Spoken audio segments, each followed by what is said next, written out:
Folks, Black Star Network is here. Hold no punches. I'm real revolutionary right now. Black power. Support this man, Black media. He makes sure that our stories are told. Thank you for being the voice of Black America, Roland. Hey, Black, I love y'all. All momentum we have now, we have to keep this going. The video looks phenomenal. See, this difference between Black Star Network and Black-owned media and something like CNN. You can't be Black-owned media and be scared. It's time to be smart. Bring your eyeballs home. You dig?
Five, four, three, two, one.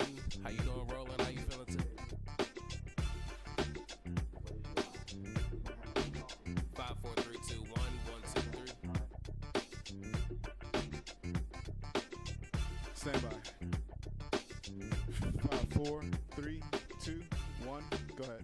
Today is Monday, January 12, 2026. Coming up on Roland Martin Unfiltered, streaming live on the Black Star Network. Tennessee Governor Bill Lee turned down federal funding to help feed children and families during the summer. I thought they were pro-life. Yeah. I'll talk with Tennessee State Representative Justin Pearson about how this impacts low-income areas. Also, a Jacksonville Jaguars beat reporter from the Black Press is causing a stir because she offered encouraging words to the head coach of the team. She'll join us right here on Roland Martin Unfiltered. Federal Reserve Chair Jerome Powell fires back at Donald Trump after the Justice Department investigation of him overspending, and Republican and Democrats in Congress are saying back off of the Fed chair, Donald Trump. More ICE agents are headed to Minneapolis after last week's fatal shooting of Renee.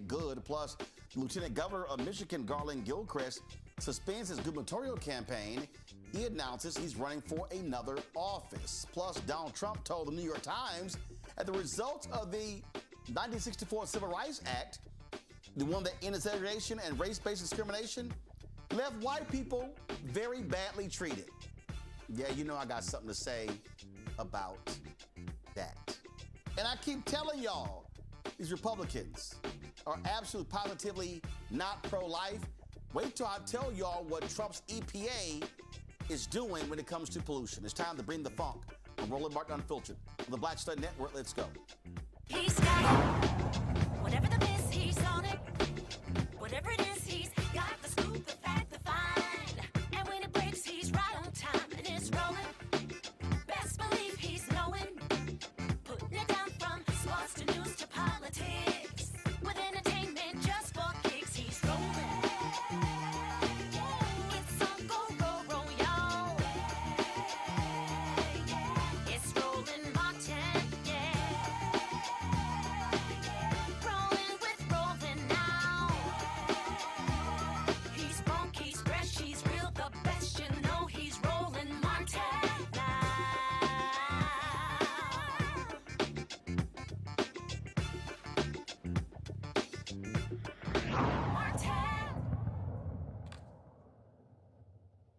The Republican governor of Tennessee, Bill Lee, has turned down $84 million. Yes, $84 million in federal funding that could feed nearly 700,000 kids this summer when school meals aren't available.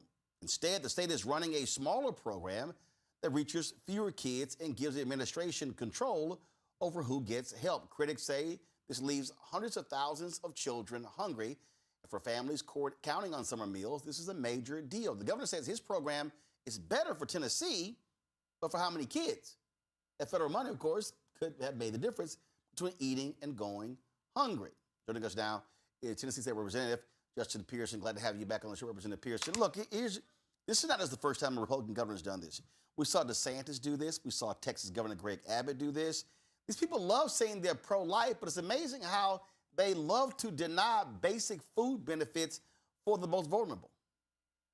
Yeah, no, it's disgusting and it's dishonorable to the oath that we all swear to protect and care for the people in our states, the people in our communities. Governor Bill Lee is abandoning the children for another year of the summer food program and taking tax dollars that we paid already, $84 million, and just returning it to the federal government without actually fighting to make sure that every child in the summertime is not going to bed hungry. 1 out of 5 children are already food insecure in this state. Hundreds of thousands in my district need these resources, and the program that the governor actually launched to, in essence, replace what the federal government was giving did not include Shelby County. It didn't include Memphis, Tennessee. And so it was a program from its outset that was destructive and disruptive and did not actually meet the needs of hundreds of thousands of kids, not only in urban areas, but in suburban and rural areas across the state of Tennessee. And so myself and 9 of my colleagues today sent him a letter and are demanding that Governor Bill Lee apply for the $84 million of federal funding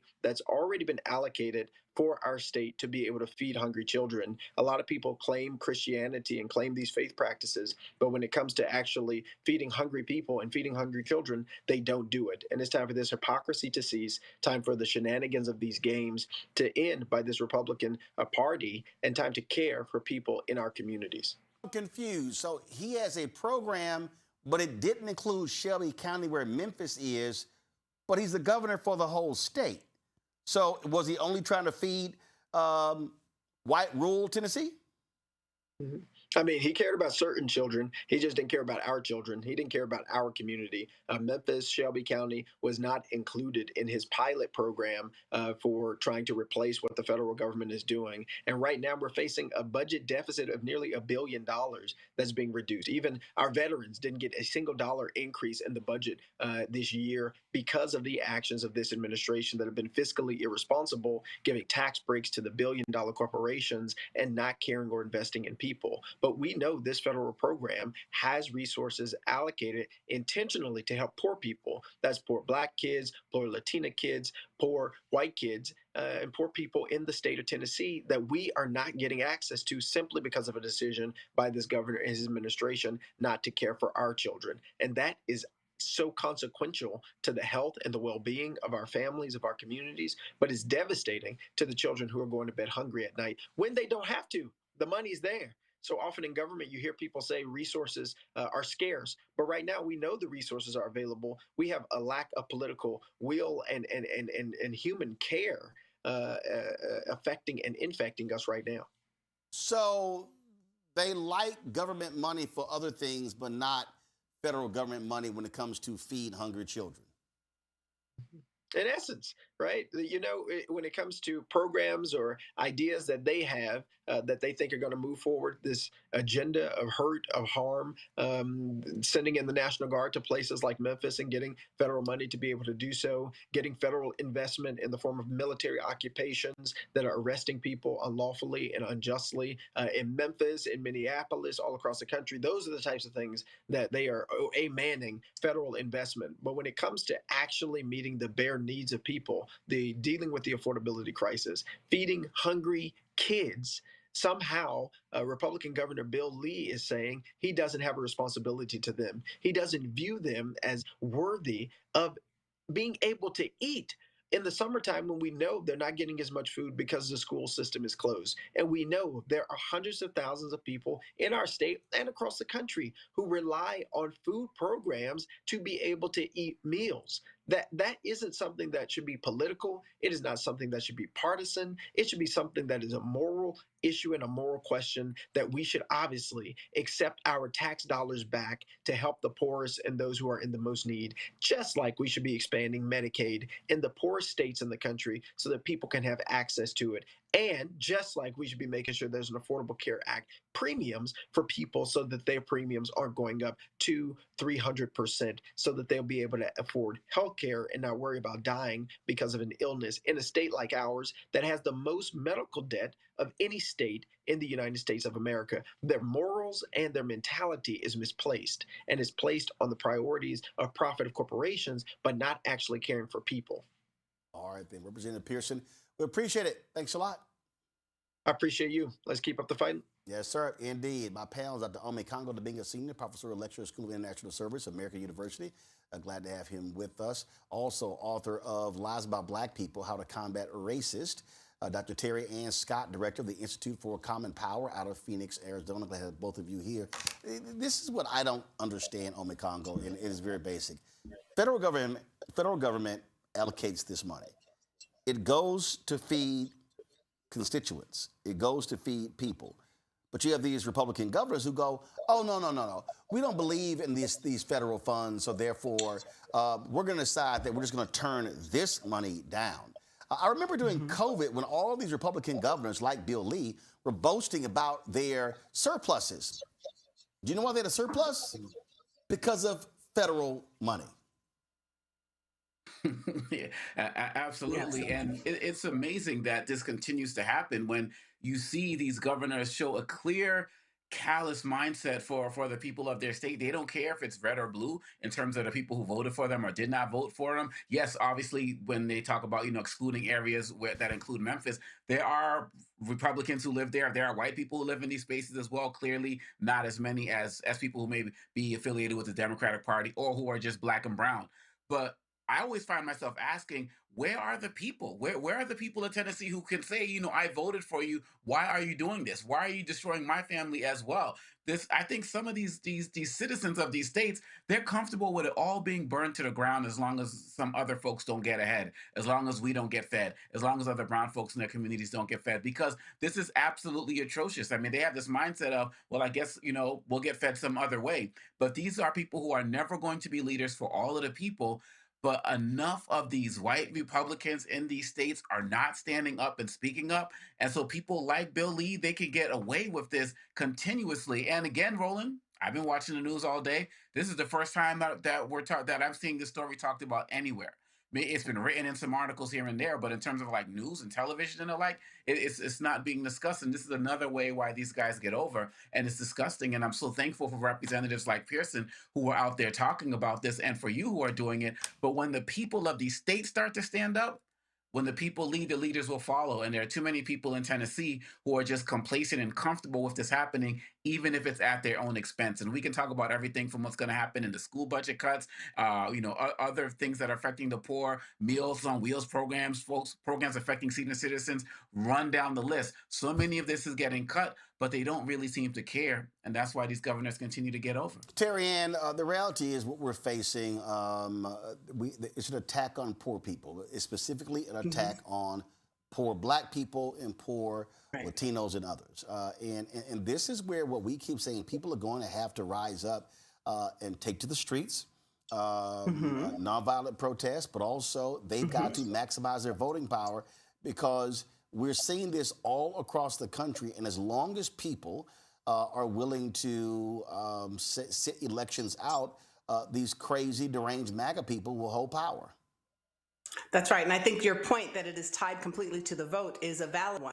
And to say that people are not rising up, the point that you made earlier that we are not seeing this on the news cycles, that's exactly right. So if we keep people in ignorance, then they don't know what's happening. And so they are less prone to rise up. When the governor was asked why he's doing this, he said he didn't want to expand welfare. He didn't believe in welfare. Well, that's rich from Republicans who give welfare and tax cuts to their buddies, but he believes this to be welfare. But clearly he doesn't. He sees it as welfare for a very select group of individuals. Roland, the question that you asked the representative was the right one. Why Memphis? Why specifically Memphis is being cut out of that? It is very challenging for us to remove race from the equation for why he is doing this. And so we know that there are people outside of Memphis who are white, who are MAGA, who, to your point, are perfectly happy with not having those benefits extended either to themselves or to people within their communities, so long as Black or brown does not benefit from those things. And this will continue to happen. When we talk about the importance of the vote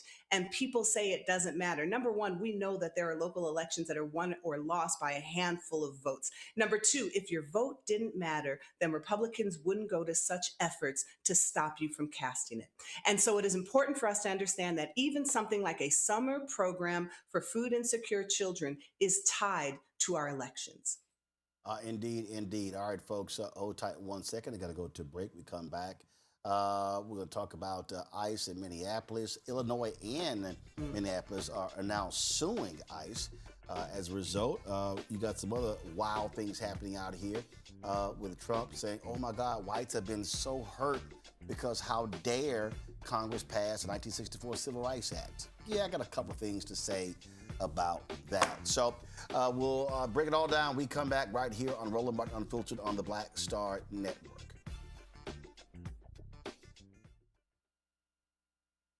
Next on the Black Table with me, Greg Carr. America is being reshaped in real time by a group of 6 people, unelected and without any checks and balances. By the end of the current Supreme Court session, education, the workplace, who gets to elect our leaders, and so much more could radically change. This week, we reconvene our legal roundtable and look at what the new America may look like and how we should respond. That's next on the Black Table, right here on the Black Star Network. I'm Ryan Wilson, CEO and co-founder of The Gathering Spot, and you're watching Roland Martin Unfiltered on the Black Star Network.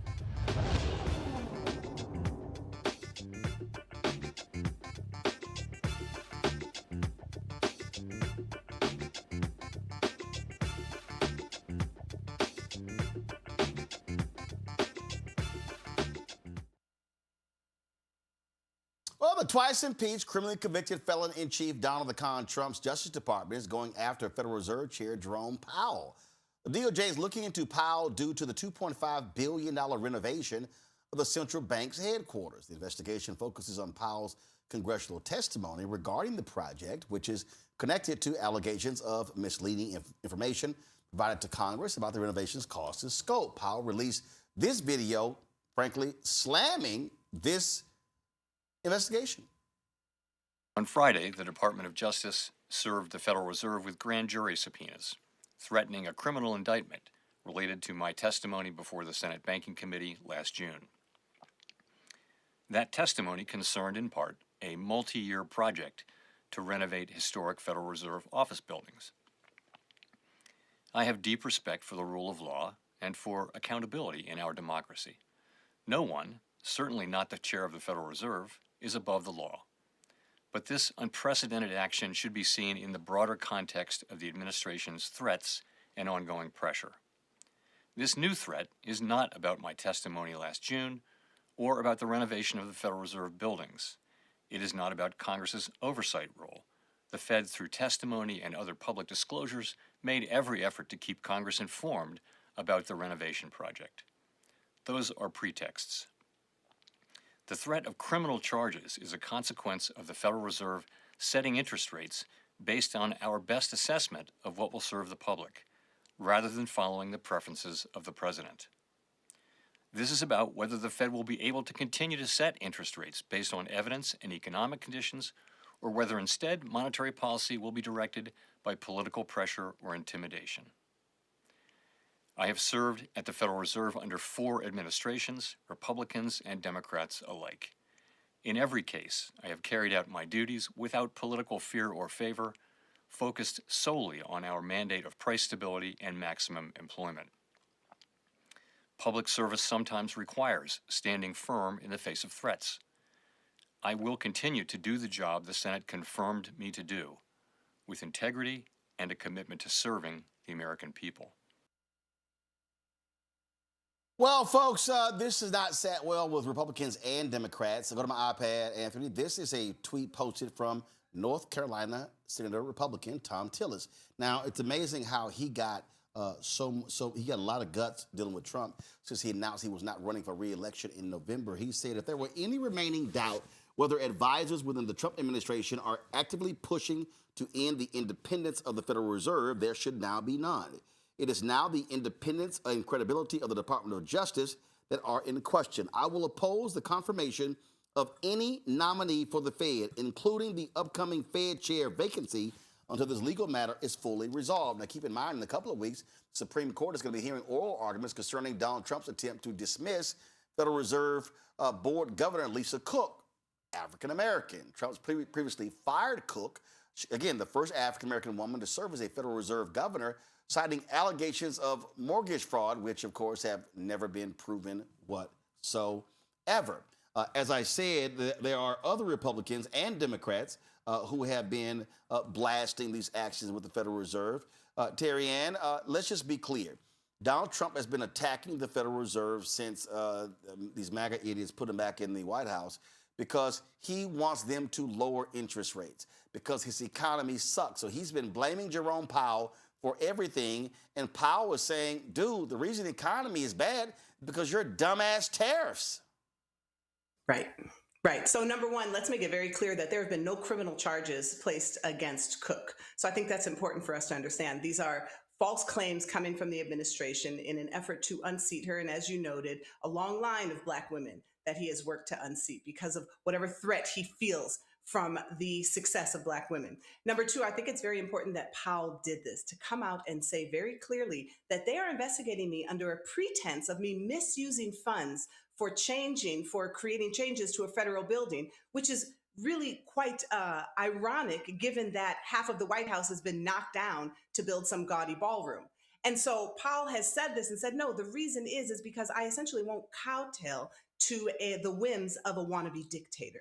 And so I think it's important for him to be public about that, because now what he is beginning to do is garner support from both sides. And the more visible he can make this, and the more that he can let people know that this is an attack because Trump wants to be able to control, Trump and his cronies, not just him, want to be able to control the economy, and by extension, cutting interest rates without analysis, without fact, destroy an economy. Powell says, I'm not going to allow you to do that, and I'm not going to allow you to scapegoat me for that. Congo, you can tell that this is bipartisan because a number of former Federal Reserve leaders have weighed in. They released this statement on the Federal Reserve. The Federal Reserve's independence and the public's perception of that independence are critical for economic performance, including achieving the goals of Congress has set for the Federal Reserve's of stable prices, maximum employment, and moderate long-term interest rates. The reported criminal inquiry into Federal Reserve Chair Jay Powell is an unprecedented attempt to use prosecutorial attacks to undermine that independence. This is how monetary policy is made in emerging markets with weak institutions with highly negative consequences for inflation and the functioning of their economies more broadly. It is no place in the United States whose greatest strength is the rule of law, which is at the foundation of our economic success. Ben Bernanke, who served 2 chairs as chair of the Board of Governors of the Fed under President George W. Bush, Jared Bernstein, who was chair of the Council of Economic Advisors under President Joe Biden, Jason Furman was chair of the Council of Economic Advisors under President Obama, Tim Geithner was the 75th Secretary of the Treasury under Obama. He was also president and CEO of the Federal Reserve Bank of New York. Republican Senator Phil Gramm of Texas served as chair of the Senate Banking Committee. Alan Greenspan served 5 terms as chair of the Board of Governors of the Fed, first appointed by President Ronald Reagan, reappointed by Presidents George H.W. Bush, Bill Clinton, and George W. Bush. He was also chair of the Council of Economic Advisors under President Gerald Ford. Glenn Hubbard served as chair of the Council of Economic Advisors under President George W. Bush. Jacob Lew served as Secretary of the Treasury under President Obama. Gregory Mankiw served as chair of the Council of Economic Advisors under President George W. Bush. Henry Paulson served as the Treasury Secretary under President George W. Bush. Kenneth Rogoff, who, of course, the Emeritus Bose Professor of International Economics at Harvard University, former chief economist of the International Monetary Fund. Christina Romer served as chair of the Council of Economic Advisors under President Obama. Bob Rubin, Treasury Secretary under President Bill Clinton, also serving as the first director of the White House National Economic Council. And Janet Yellen served as the Secretary of the Treasury under President Biden. She was the chair and vice chair of the Board of Governors of the Fed, chair of the Council of Economic Advisors under President Bill Clinton, also served as President and CEO of the Federal Reserve Bank of San Francisco. So, Congo, a broad group there, Republicans, Democrats serving under numerous presidents, showing how Donald Trump's attack is on the independence. But here's the reality. Donald Trump wants to be King Trump. He wants to control everything. So he doesn't give a damn about Congress. He doesn't care about the judiciary. He doesn't care about the independence of the Federal Reserve. He wants to be the one who determines everything, having all power, being almighty. Well, this is what he told us last week in that interview. The only thing that can stop me is my mind, it's my own limitations, my own morality. And he actually had the audacity to use the term morality. And he's also extremely vindictive. So anybody who he doesn't like, if he went through trials, they have to go through trials. This is why he's still trying to go after Letitia James, now going after her for something relating to her hairdresser. I mean, seriously? I mean, Jerome Powell is somebody who has stood up with dignity to Trump from the very beginning. We all remember that press conference, and they were standing next to each other and they were talking about the building, and Powell was correcting him in real time about the cost of things, which Trump couldn't stand because he's not used to being corrected in real time.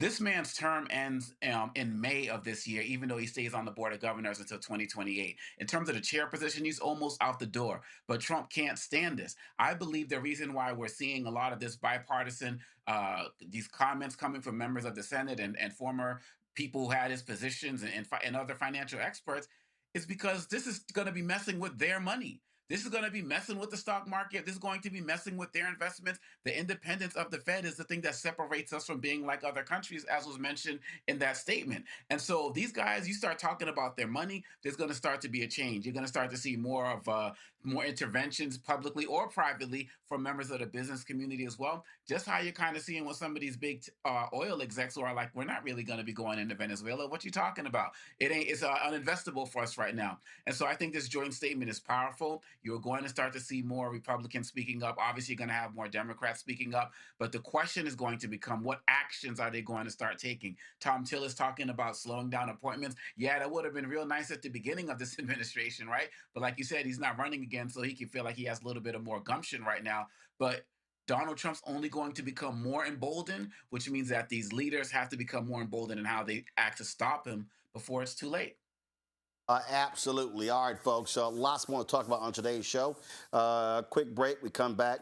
A reporter for a black newspaper in Jacksonville has got folks all in a tizzy because she offered encouraging words to the Jacksonville Jaguars head coach after they lost yesterday to the Buffalo Bills.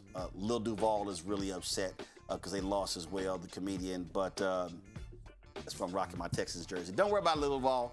The Texans will take care for the AFC South from this point on. So we're going to have that little chat with her. And trust me, people are really upset by what she had to say. We're going to play that for you and talk to her.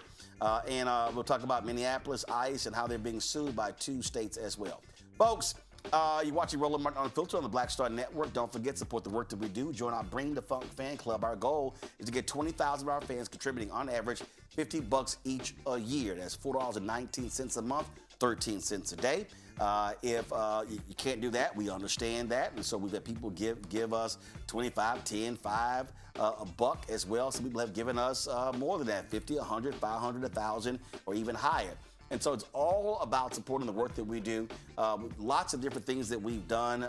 Folks, this is the first day I've actually been back in the studio since the first of the year. We've been making lots of changes, adding new robotic cameras, adding soundboards in here as well, changing up a lot of stuff in here.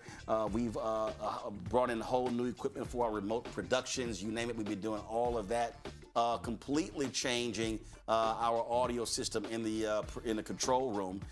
Been going through all of that as well to improve our sound, and so you name it, that's the work that we've been doing since the Christmas break. So a lot of different things have been going on to improve what we do here. So your support is critical. Listen, we just do the work. It's not about awards. It's not about accolades. It's about impressing you and giving you the information that you need each and every single day. That's what our goal here is. So if you want to support the work that we do, you want to give to us via Cash App. Now, Cash App changed their rules, and we had to close our accounts. But if you want to contribute via Cash App, use the Stripe QR code. You see that QR code right here. You can also use that for credit cards. PayPal's R Martin Unfiltered, Venmo's RM Unfiltered, Zelle, Roland at RolandSMartin.com, Roland at RolandMartinUnfiltered.com. Make checks and money order, make it payable to. Come on, guys, switch the graphic. Make checks and money order payable to P.O. Box 57196, Washington, D.C. 2003 7-0196. I'll be back in a moment. If in this country right now, you have people get up in the morning and the only thing they can think about is how many people they can hurt, and they got the power, that's the time for mourning. For better or worse, what makes America special, it's that legal system that's supposed to protect minorities from the tyranny of the majority. We are at a point of a moral emergency. We must raise a voice of outrage. We must raise a voice of compassion. And we must raise a voice of unity. We are not in a crisis of party versus party. We are in a crisis of civilization, a human rights crisis, and a crisis of democracy itself. And guess what? You've been chosen to make sure that those that would destroy, those that would hate, don't have the final say, and they don't ultimately win. My name is Bill Duke, and you're watching Roland Martin Unfiltered.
Man, it was a fantastic game yesterday between the Jacksonville Jaguars and the Buffalo Bills. It took place in Jacksonville. It was back and forth, back and forth, back and forth in the fourth quarter, and then the Bills finally scored. Jacksonville, the game ended on an interception by Trevor Lawrence. That was, of course, Jacksonville fans were, saddened by that. They won the AFC South.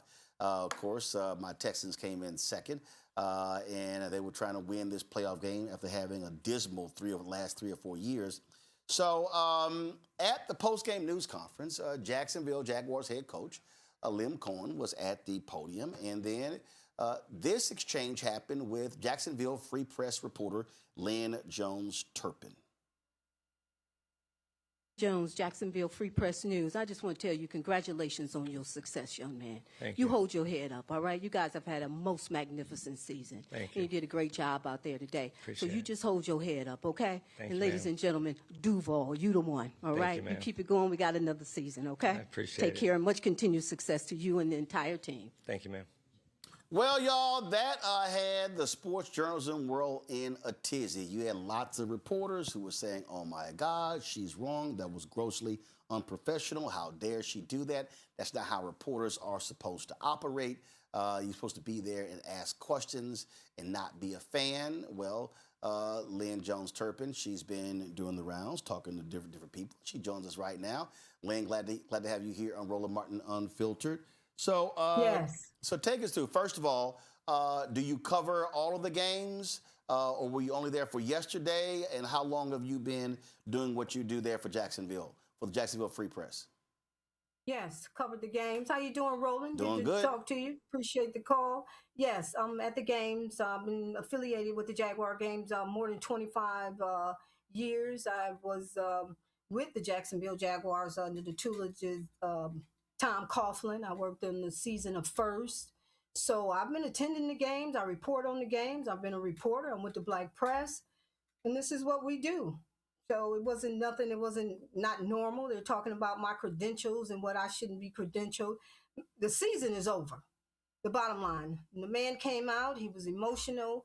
And he's carrying the weight of our city, this team, his staff on him. And matter of fact, Roland, it just came out, tell you the truth. It just came out. To formulate a question and get back into the game is over. The game is over, and we headed into next season. So, had you ever done this before? What, I mean, you mean at a press conference or just? No, in terms of, I mean, sure. There's one way. Look, asking questions is one thing. Hey, what happened to this part of the game? Whatever. What happened with this? What happened with that?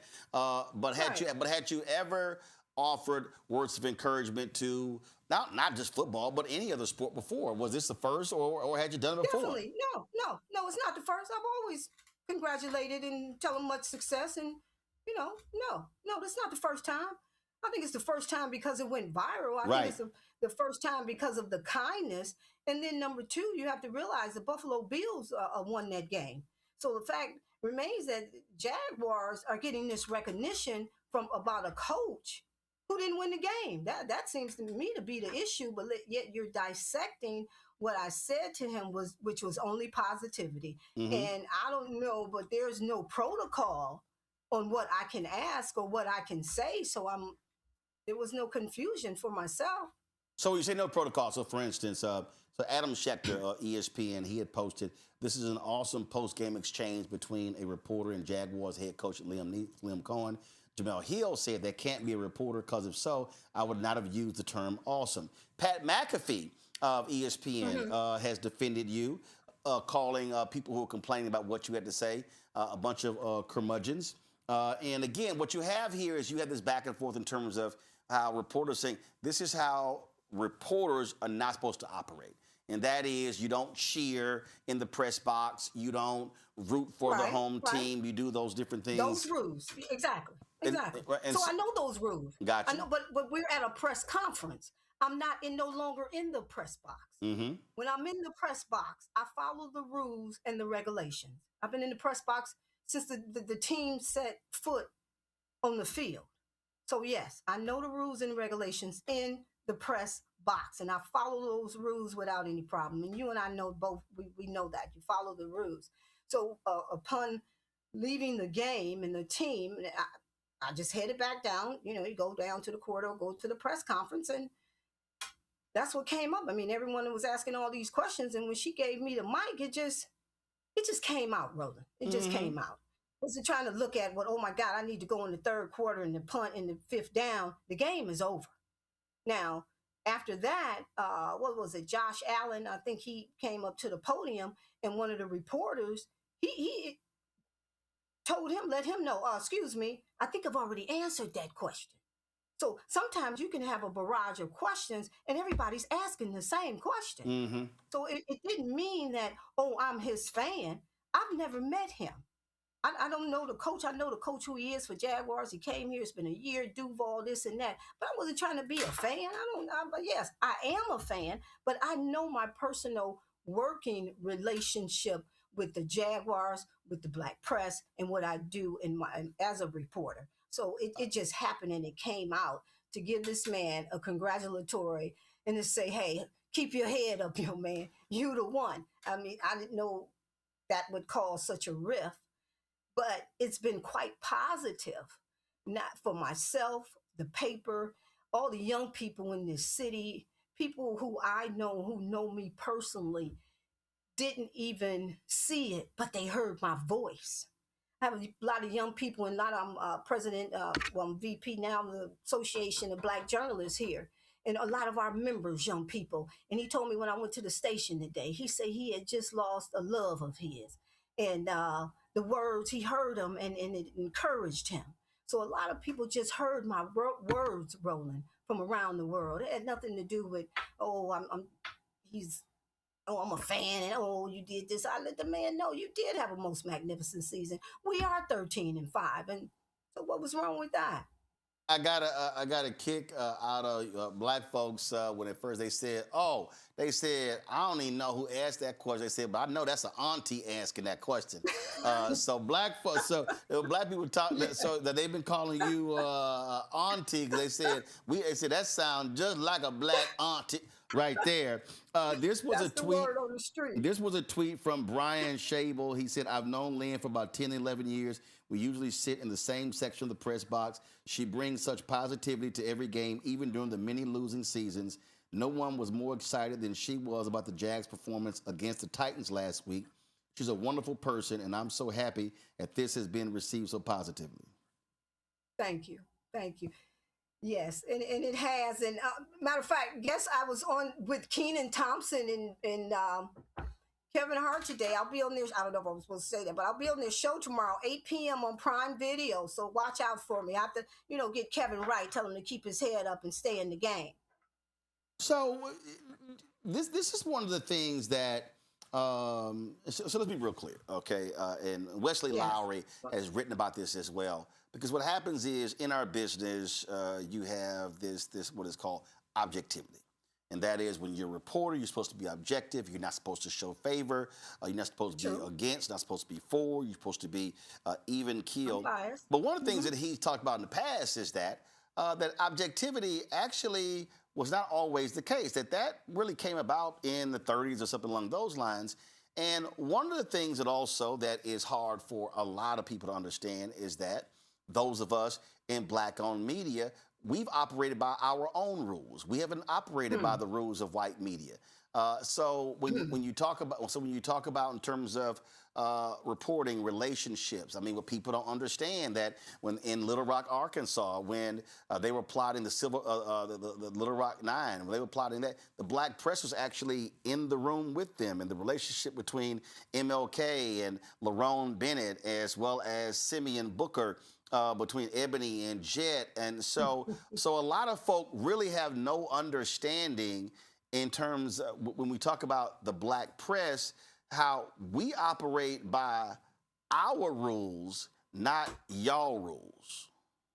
Roland, you know what you're talking about. Okay, we're talking about the Black press. Come on, 190 years. There's more than 230. I say this every day. More than 230 African-American newspaper printing in this country today. And I'm hail from the great city of Detroit, Michigan, where the Michigan Chronicle has been around since 1935. In Philly, they've been printing the Philadelphia Tribune since 1884. We've been around since 1986. The Florida Star here has been around since 1955. So there's an African-American newspaper in every city in this country. Now, I know there was an issue in the NNPA, and we're talking about the black press. And we do things our way, and this is our press. It's just that we need more exposure, subscriptions, advertising. That's the level that we're ascending to for our next level when you're talking about news and newspapers. But we're not just newspapers anymore too. You're on social media. You have all your social media accounts, podcasts, and so forth. So I had a friend, longtime journalist, longtime sports journalist, who said, I would not have done this. This is, not what, not what we do. And this is what I said. I said, man, this is the most attention the black paper in Jacksonville has ever gotten. That's what I said. So, I said, so bottom line is, so again, that's how I look at it. So my whole deal is, you Jacksonville Free Press, ride this sucker till the wheels fall off. Talk to me, and that's what we doing. Come on, I got a Washington Post article coming out tomorrow. Roland, I've been on from NFL, CBS. We doing this, okay? So listen, you need to come on my podcast pretty soon. So yeah, we definitely taking advantage of this. But I think, like I said, the taking it out of context and really deciphering my comments. But then too, Roland, you have to know that everything is politicized too in that other world. So well, I understand from the journalistic perspective. I understand in terms of how we're supposed to operate, behave. But here's the whole deal. Here's the whole deal. And I'll just say this here. The reality is there are columnists who, and this is also people don't understand about journalism. First of all, when you say journalism, that's an umbrella term. You can be an opinion columnist and be a reporter, beat writer, and you literally are under the same umbrella. And so a columnist could say exactly what you said in a column, and nobody would say anything about that. You just actually said it there at the news conference in front of everybody else with the coach standing there. So I understand all the hardcore journalism people. This is not what we do. This is not how we operate. I get that. But the reality is, again, if your publisher ain't got no problem with it, if your bosses are fine with it, well, then that's how it works. That's how it works there. And in fact, this was, I came across this. This was Pat McAfee's response. Hell yeah. Lynn Jones, Jacksonville Free Press, 27 seconds. Just to let Liam Coen know. Probably, I'm assuming we need to reach out to Miss Lynn Jones. Obviously, we will try to do that. We should have done that. Better journalism on our part. We'll talk about journalism here in a second. But probably somebody that's been around for a little bit, probably been around a little bit, and just saying, hey, nobody expects you to do that this year. You should hold your head up high. We appreciate you here in this city. We probably talked to each other here a lot through the last season. That's every day. The local crew is like, I'm not saying Lynn is. I'm just saying the local crew is like an everyday thing. Just want to let you know you did a good job this year. We appreciate you. 27 seconds. 27 seconds. It's a lot of time. 27 seconds of, hey, yeah, good stuff. And then, everybody in the sports journalism world say, this is out of line. This unbelievable. Can't do it. Can't have it. What are we doing here? We got deadlines. What's your deadline? A tweet? What are we even talking about now in 2026 about a deadline? Everybody's on a deadline. First tweet out wins in everything. We are all trying to post stuff now at the same exact time. Now, I know you got to write an entire article, and those 27 seconds can certainly change, especially if those 27 seconds are supposed to be meant on miserable, terrible things, okay? If they're supposed to be miserable, terrible things, those 27 seconds aren't wasted. If those are dumb questions about things that you don't have right that happened on a football field that you just thought were happening, those 27 seconds are A-okay. But a positive, hey, you did good for us this year. We appreciate you. For 27 seconds, can't have it. No place for it. Can't have it. It's like, what a weird thing to come out publicly and say, this is disgusting. Who do you think you are to say that you think that's disgusting and it matters? Like, That is a crazy thing about the sport. So how soon are you going to be on ESPN?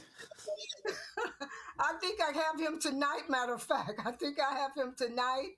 It's amazing, Roland. It's amazing. You know the work we do and being around the country, been doing this a long time. So I appreciate it. I appreciate the viral moment here. And just say, it's a pleasure. We had a winning season. I'm a winning reporter. And I'm just thankful to be on your show and ready for the next phase, Roland. Thank you so much. And again, I hope as you so as you do these. So first of all, I hope as you're doing them, you're telling people so Jacksonville Free Press. What's your website? www.jacksonvillefreepress.com. We're on Facebook at Jacksonville Free Press. Okay. We're at Jacksonville Free Now, Press on Instagram. now, who is your owner?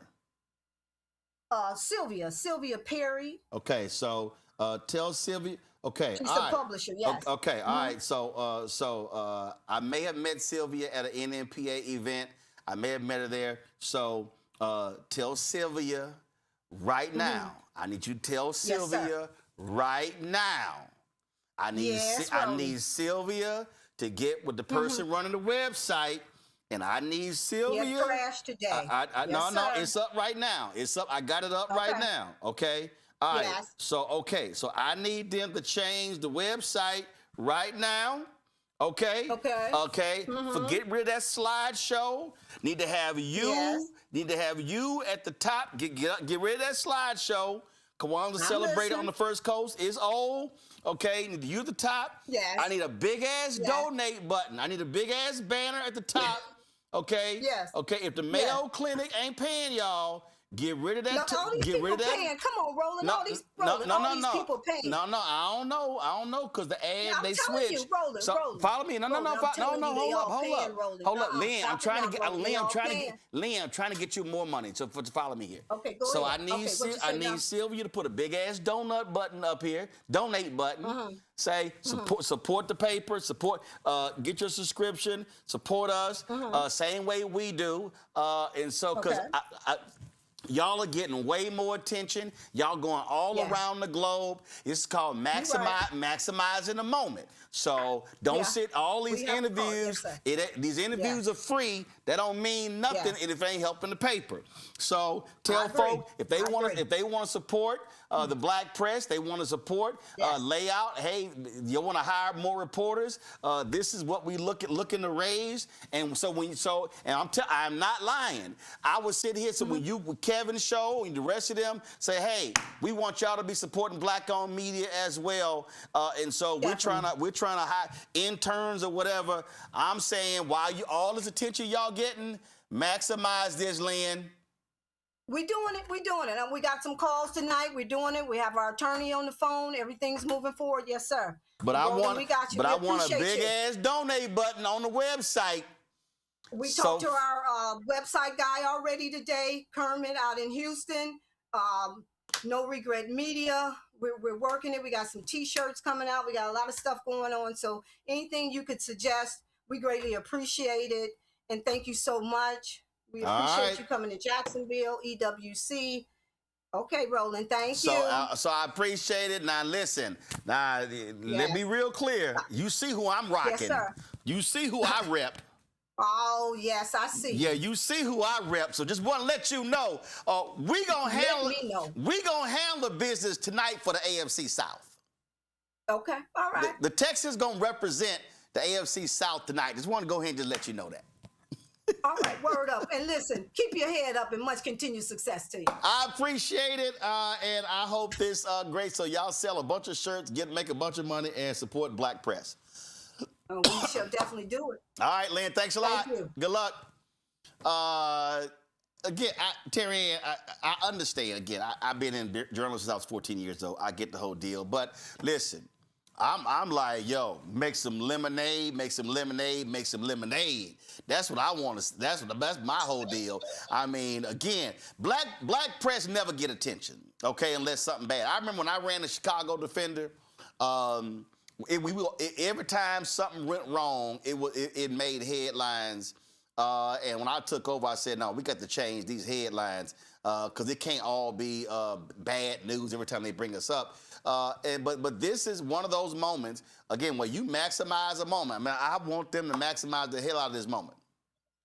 Not only maximize the moment, I am so glad that the two of you talked about the history of the Black press in the work, because I'm a historian by training. So in the work that I do, I talk about the Black press. I've researched it. I have discussed how they are the reason for the season for the reintegration of the NFL in 1946, in large measure for the integration of MLB in 1947, for so many things, one after another, encouraging the Great Migration. The Black press was at the center of that. So it's beautiful to watch another moment where the Black press can be on a national light.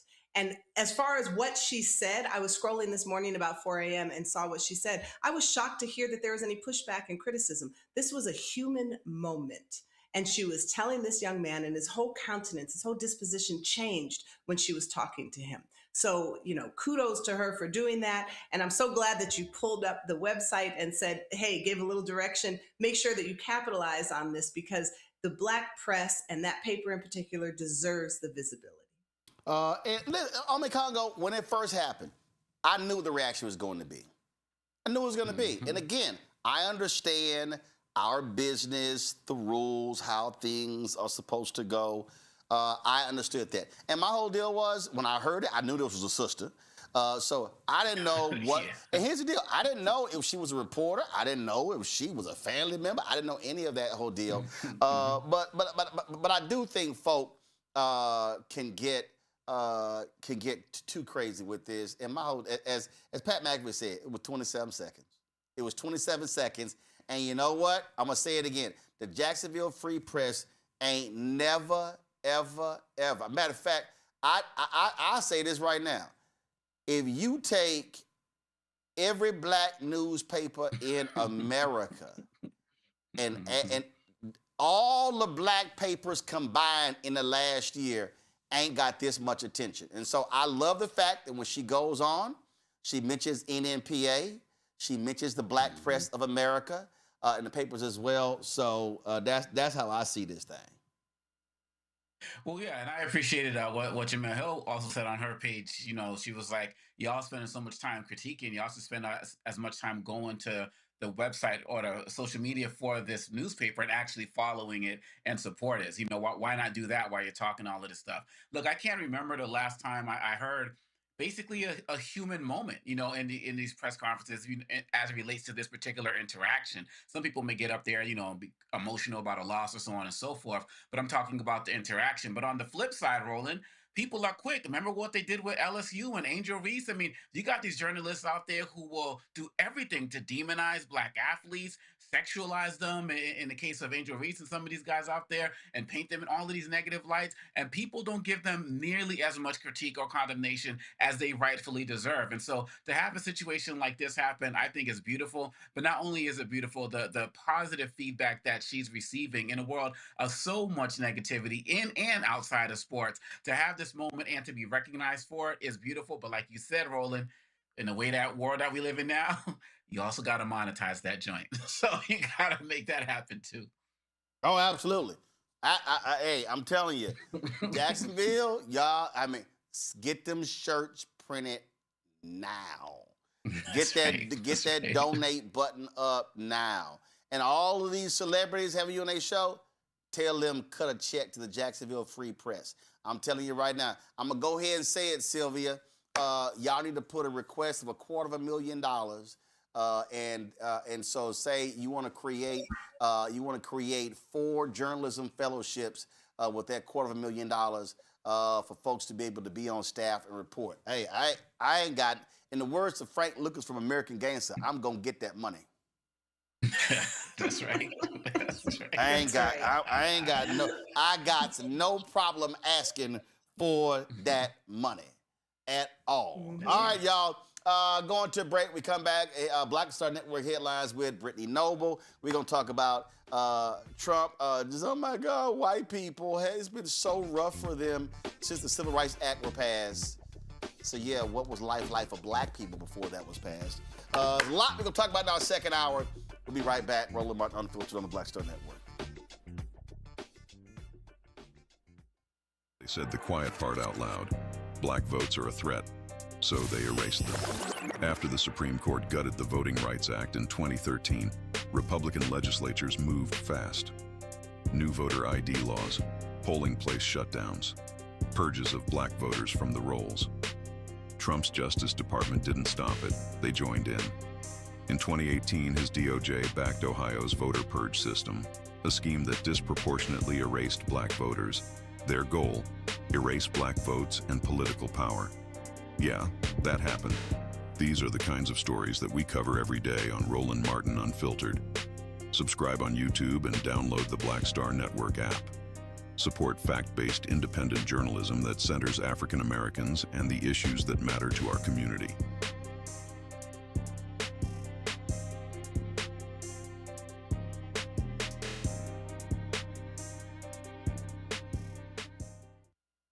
Hey everybody, I'm T.D. Jakes, and I want to encourage you to watch Roland Martin Unfiltered.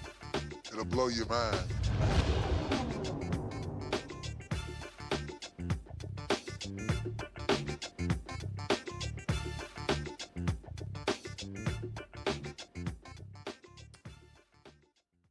All right, y'all. Now it's time for our BlackStarNetwork.com headlines with Brittany Noble. Brittany, what up? A medical group has a small victory against the Trump administration. A federal judge blocked the White House from canceling a nearly $12 million grant. The American Academy of Pediatrics was at risk of losing funding after a clash with the Health and Human Services Secretary Robert F. Kennedy Jr. over changes to the vaccine policy. Judge Burl Howell issued the ruling after finding that the medical group was likely to prevail in its claim that the U.S. Department of Health and Human Services retaliated against it. AAP has emerged as a vocal critic of major changes to the federal vaccine policy under Kennedy, who founded the anti-vaccine group Children's Health Defense. Well, Detroit Mayor Mary Sheffield is a woman on a mission, and she's making history as she goes. Just 4 days after being sworn in as mayor, she unveiled the RX Kids, a Michigan State University initiative launched in 2024. The program will help support families by providing funds for essentials such as utilities, diapers, food, and medical care. The state program is set to pay Detroit moms and their babies $105 million in cash. Well, Trump says Sean Diddy Combs is reaching out to him for help. He told the New York Times that Diddy had formally submitted a request for a presidential pardon. Unfortunately for the falling music mogul, Trump does not intend to grant the pardon anytime soon. However, the deadline reports that Diddy's former criticism of Trump during his first term severely cut his chances of a pardon. Curtis 50 Cent Jackson's urging Trump not to issue a pardon. Well, more than 10 major artists will not play at the Kennedy Center due to its non-woke programming. So far, artists and productions have pulled the plug, including Hamilton, Issa Rae, and LL Cool J, just to name a few. Shonda Rhimes resigned from the center's board of trustees. This was after Trump turned the venue into one of his pet projects. He purged board members and installed himself as the new chairman, backed by new bylaws. Well, the people's champion, Muhammad Ali, will be honored with the U.S. postage stamp. The three-time heavyweight champion boxer is regarded as the most famous and influential boxer of all time. This is the first time he's appearing on the U.S. stamp. During his lifetime, he received numerous awards, including the Olympic Gold Medal in 1960, the United Nations Messenger of Peace Award in 1998, and the Presidential Medal of Freedom in 2005. He died in 2016 at the age of 74 after living with Parkinson's disease for more than 3 decades. Well, husband and wife, movie stars Megan Good and Jonathan Majors have obtained citizenship in Guinea after tracing their ancestry to the West African nation through DNA testing. The citizenship ceremony is a private cultural event organized by the Ministry of Culture. It took place at a tourist and cultural center. The couple expressed their longtime plans to have a home there and to potentially spend more time there. Roland? All right, Brittany, we appreciate it. Thanks a lot. All right, y'all. So what did I say 1 year ago? I literally said that MAGA is about defunding Black America. I said MAGA's whole focus is fixated on doing all they can to destroy, to literally destroy the entire black infrastructure. They want to destroy the black political infrastructure. They want to destroy the black economic infrastructure. They want to destroy nonprofits. I can go on and on and on what their entire effort is in terms of what it is that they actually want to do. And remember when Charlie Kirk was attacking the Civil Rights Act of 1964? Y'all pull that up. And so why is that important? Because this is who they are. This is what they are about. Well, Donald Trump did an interview with the New York Times. And Donald Trump talked about the Civil Rights Act and talked about how, oh my God, how it has hurt white people so much as a result of the 64 Civil Rights Act. Now, you might say, well, wait a minute, hold up. Did he actually say that? Yeah, he actually said it. Y'all pull the article up as well. But I told y'all this was coming. I told y'all that these people, they've always despised the 64 Civil Rights Act, the 65 Voting Rights Act, and the 1968 Fair Housing Act. They believe that the downfall of America began with these civil rights laws. They do. They do. They believe in it. That's what they actually think. And so they've always trashed it. This is Charlie Kirk right here talking about MLK and the Civil Rights Act. Listen. We note in our piece that Kirk describes King as, quote, a bad guy. It's true. And Kirk's self-described very, very radical view that the country made a mistake when it passed the Civil Rights Act. Also true. As we note in the piece, Kirk has previously described Kirk as a hero and a civil rights icon. It's true. I used to be wrong. What inspired Kirk to shift his view on MLK? Why does Kirk think that MLK is a bad guy? When Kirk says that MLK says, quote, one good thing he didn't believe, what does he mean by that? Why does Kirk believe passing the Civil Rights Act was a mistake? Now, again, apparently they don't listen to the show because we do that at least once a week, right? Once a week we talk about why the Civil Rights Act was a mistake. I put a post. We note in our piece that Kirk describes King as, quote, a bad... You heard what he said. We talk about once a week why the Civil Rights Act was bad. See, so some of y'all might be sitting here saying, okay, well, I don't get it. Well, remember, when we talked about that, remember what happened? This is Trump right here. Revoking the Equal Employment Opportunity Executive Order of 1965, which barred discrimination from housing. It barred discrimination, not housing, when it came to government contracts. This is who Donald Trump is. And so when he talks about whites being treated badly, and so it's because it's all about white grievance. What did I say in my book, White Fear?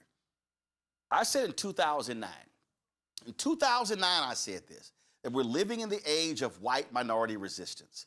I said in 2009 that white people are so angry because of what they believe blacks are getting too much.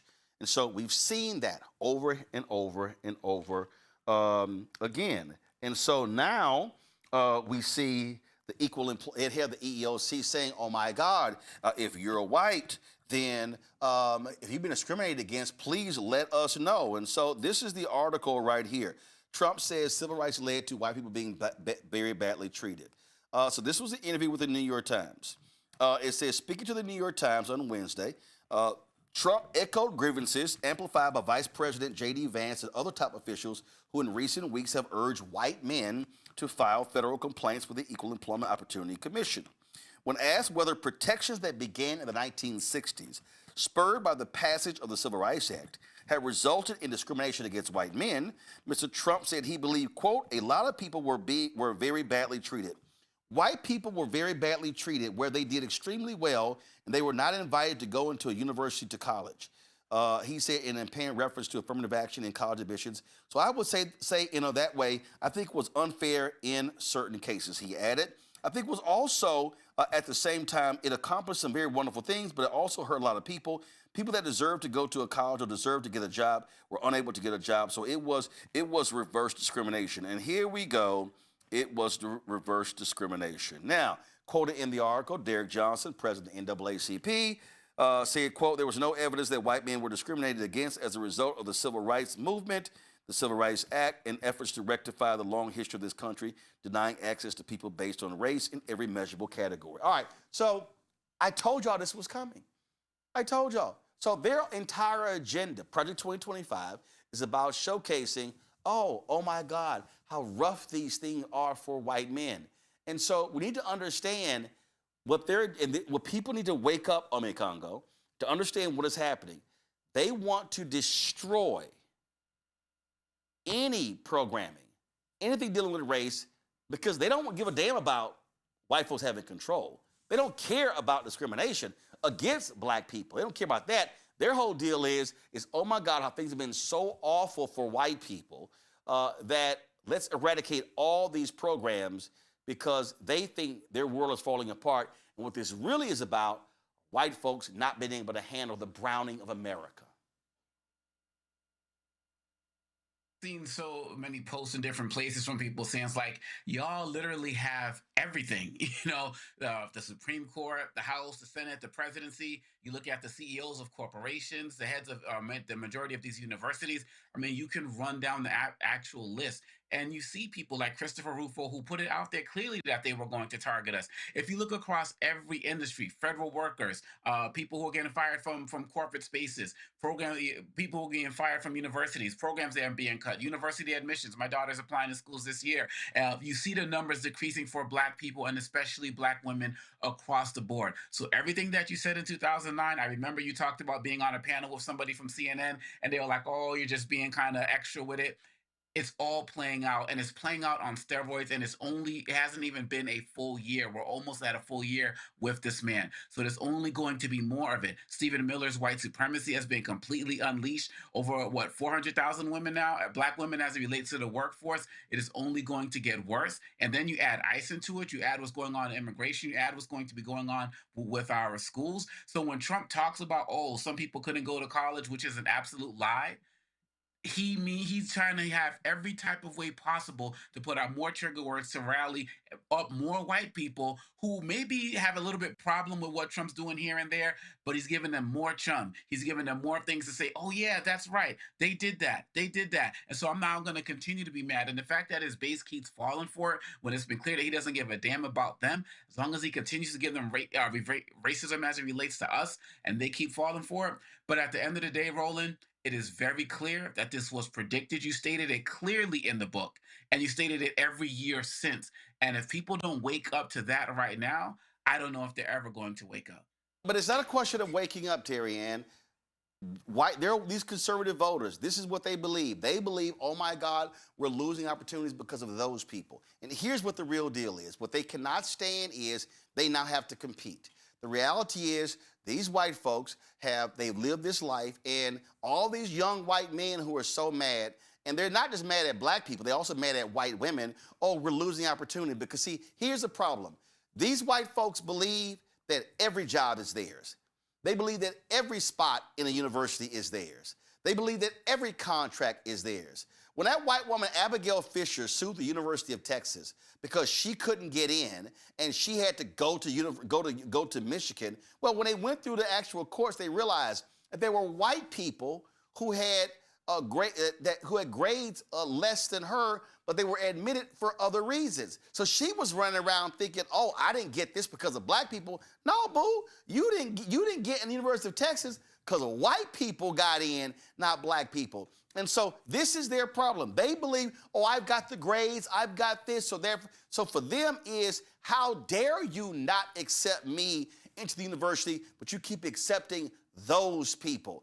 This is absolutely white supremacy. This is white privilege. This is this belief that we expect everything. When they talk, they say, that was my job. That's literally what they say and they think. Yeah, two things. So number one, when we talk about white men and then they are asking white men who feel that they have been discriminated against to file suits to come forward, what they are trying to do, I believe, is to take this all the way to the Supreme Court. Because as it stands, when you have a discrimination lawsuit, white men are not considered a protected class. So race, sex, age, etc. Those are protected classes. So I think if they can create a case and take it to the Supreme Court, then they know this Supreme Court that is in the hands of the Trump administration will vote to then make white men a protected class. And then all bets are off as we go through what qualifies as discrimination. Number two, you are spot on when you are saying that there is this inherent belief that it is rightfully theirs. And so this is how the MAGA nation functions. At its core, at its baseline, is an assumption that they are entitled to all of those things. And by extension, that any person of color who gets it is woefully unqualified, because it can't be that they are more qualified than the white person who didn't get that thing. If we look back at the race riots that have occurred in this country, 1906 in Atlanta, 1898 in Wilmington, all of these different race riots that occurred, it is the prosperous Black people who are attacked first, because it grates on the nerves of local racists that they were able to achieve anything. When we talk about DEI initiatives in this country, there is a conflation that the Trump administration and others have created that conflates DEI with incompetence. The actuality is that women who are white women who are the most benefactors of DEI and people of color who have been given an opportunity because of any kind of initiative, they typically actually have to outperform their white male counterparts. They do better, they score higher, they've gone to better schools. But if they can make a MAGA nation believe that DEI means you are less qualified and you are taking what is rightfully mine because as a white person, it is my thing, then they can create an army of people to support the initiatives that the administration is putting out, even if those initiatives are going against their core values and things that will help them advance. So folks just need to understand in terms of what this thinking is. So this is Benny Johnson. Remember, he got a whole bunch of money from the Russian company, one of these crazy deranged MAGA folks who's always espousing these white values. Well, listen.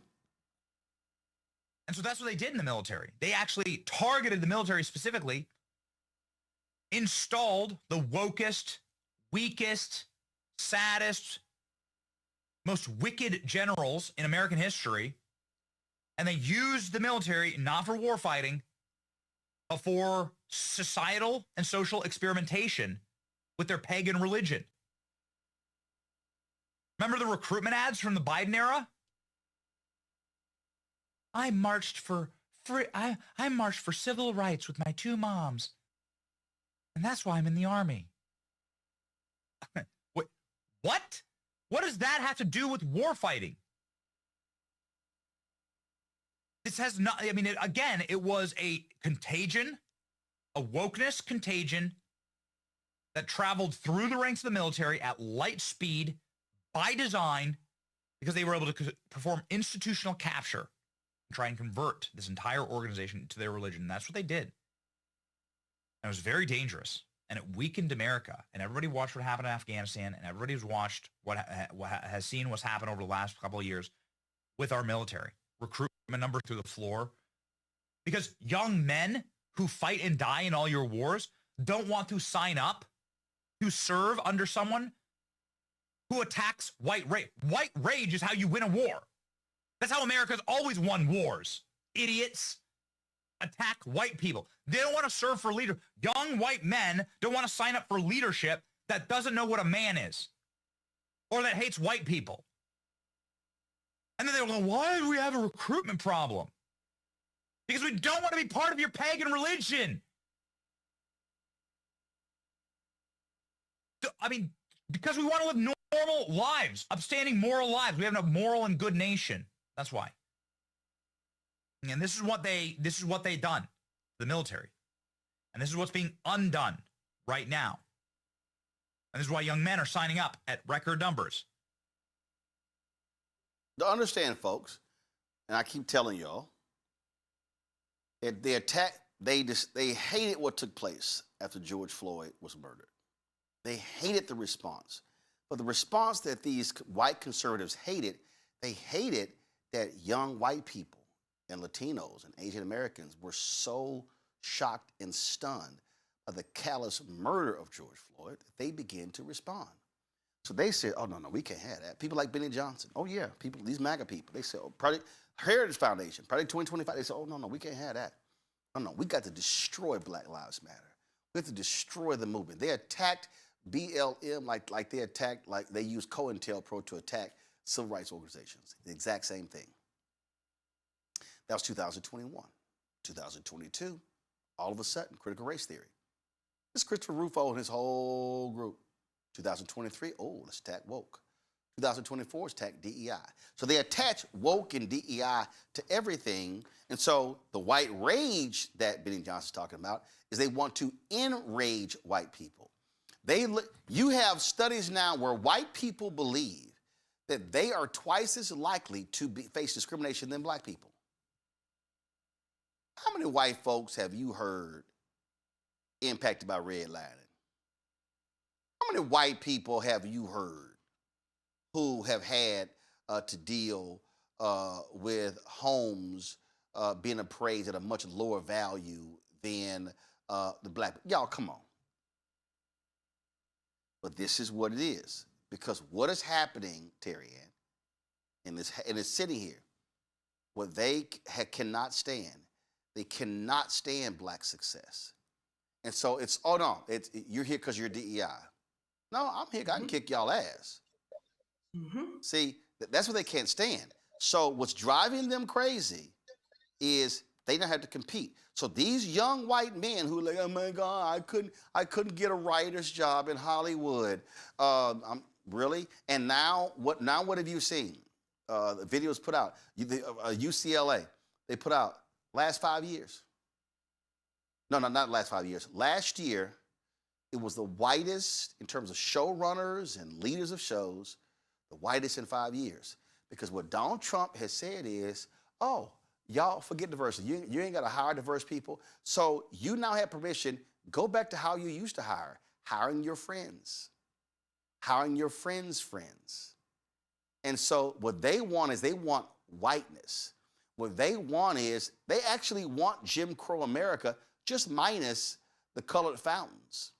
They actually, Make America Great Again is really about make America white again. That's what the goal is. And so they want everything white. Corporate boards white. Universities white. They want contracts white. That's what they want, period. You mentioned George Floyd. So 2020, we have a racial reckoning, and it's a very important moment in our history. So not only do we have George Floyd and we have the visibility of this kind of violence on television, we saw the video of Ahmaud Arbery. We heard the cries of Elijah McClain. All of that is happening within the context of a pandemic, when everybody was home watching television, where a pandemic that is laying bare the racial disparities in healthcare and health outcomes because that pandemic disproportionately impacted people of color. And so all of this coalesces to create this catalyzing moment for people across racial and ethnic boundaries to come together into the streets and be united to fight for change. That was the beautiful kind of silver lining and outcome of 2020. And then what do we have? Then we have a backlash to that progress. And that is nothing new in America. There's a backlash to the progress of Reconstruction. That is how we have the rise of Jim Crow that you are talking about. There was a backlash to the election of President Obama. That's why we have the 2013 Supreme Court case, Shelby versus Holder, that almost completely gutted the Voting Rights Act. So we are still in the midst of that backlash right now. And so CRT that they equate with something bad, DEI that they equate with unqualified. That's where we are right now. And we have to fight it, because if we cannot change the hearts and minds of people, what we can do is legislate the hell out of their ability to harm us. That is why, when we go back to what we talked about in the beginning of this call, that is why the vote is so eminently important. That is why at my organization, we do the work that we do. This is the reality of where these folks are. For Trump, he's their great white hope. That's what he is. He's a great white hope. This is more from the New York Times article. Go to my iPad. He said, Trump has gone on to equate diversity with incompetence and inferiority and cast himself as the protector of white people, both at home and abroad. Asked on Wednesday whether his immigration agenda was aimed at making the country whiter, Trump said he wanted people to quote, that love our country. It's very simple, said Mr. Trump, who has carved out exceptions to his crackdown on refugee admissions for mostly white South Africans. I want people that love our country, he said. Carrying out Mr. Trump's agenda is the Equal Employment Opportunity Commission, which was formed in 1965 under the Civil Rights Act. The commission's chair, Andrea Lucas, issued a striking video message last month underlining the agency's new posture. Are you white? Are you a white male who's experienced discrimination at work based on your race or sex? You may have a claim to recover money under federal civil rights laws. Contact the EEOC as soon as possible. Time limits are typically strict for filing a claim. Now, see, the thing here, Omekongo, is what was also happening is that what they have been doing is they've also been filing various civil rights laws, utilizing the laws meant for black people against black people. For instance, you take the Civil Rights Act of 1866, okay? That was about protecting African Americans from being able to get contracts. They now are filing lawsuits against folk like the Freedom Fund and others who are creating economic opportunities for African Americans, saying, oh, that this stuff is discriminating against white people. This is what they're doing. They're filing lawsuits saying the Civil Rights Act of 1964, just hurts them. This is so, what people have to understand is why we connect the dots and why we keep telling people you got to be paying attention to what's going on. Why I don't spend my time on all this entertainment and sports and all this other bullshit, because what they want to do, Omekongo, is they want to be able to get rid of, one, or severely weaken all of these laws to allow the mindset of Jim Crow to come back to have Jim Crow 2.0.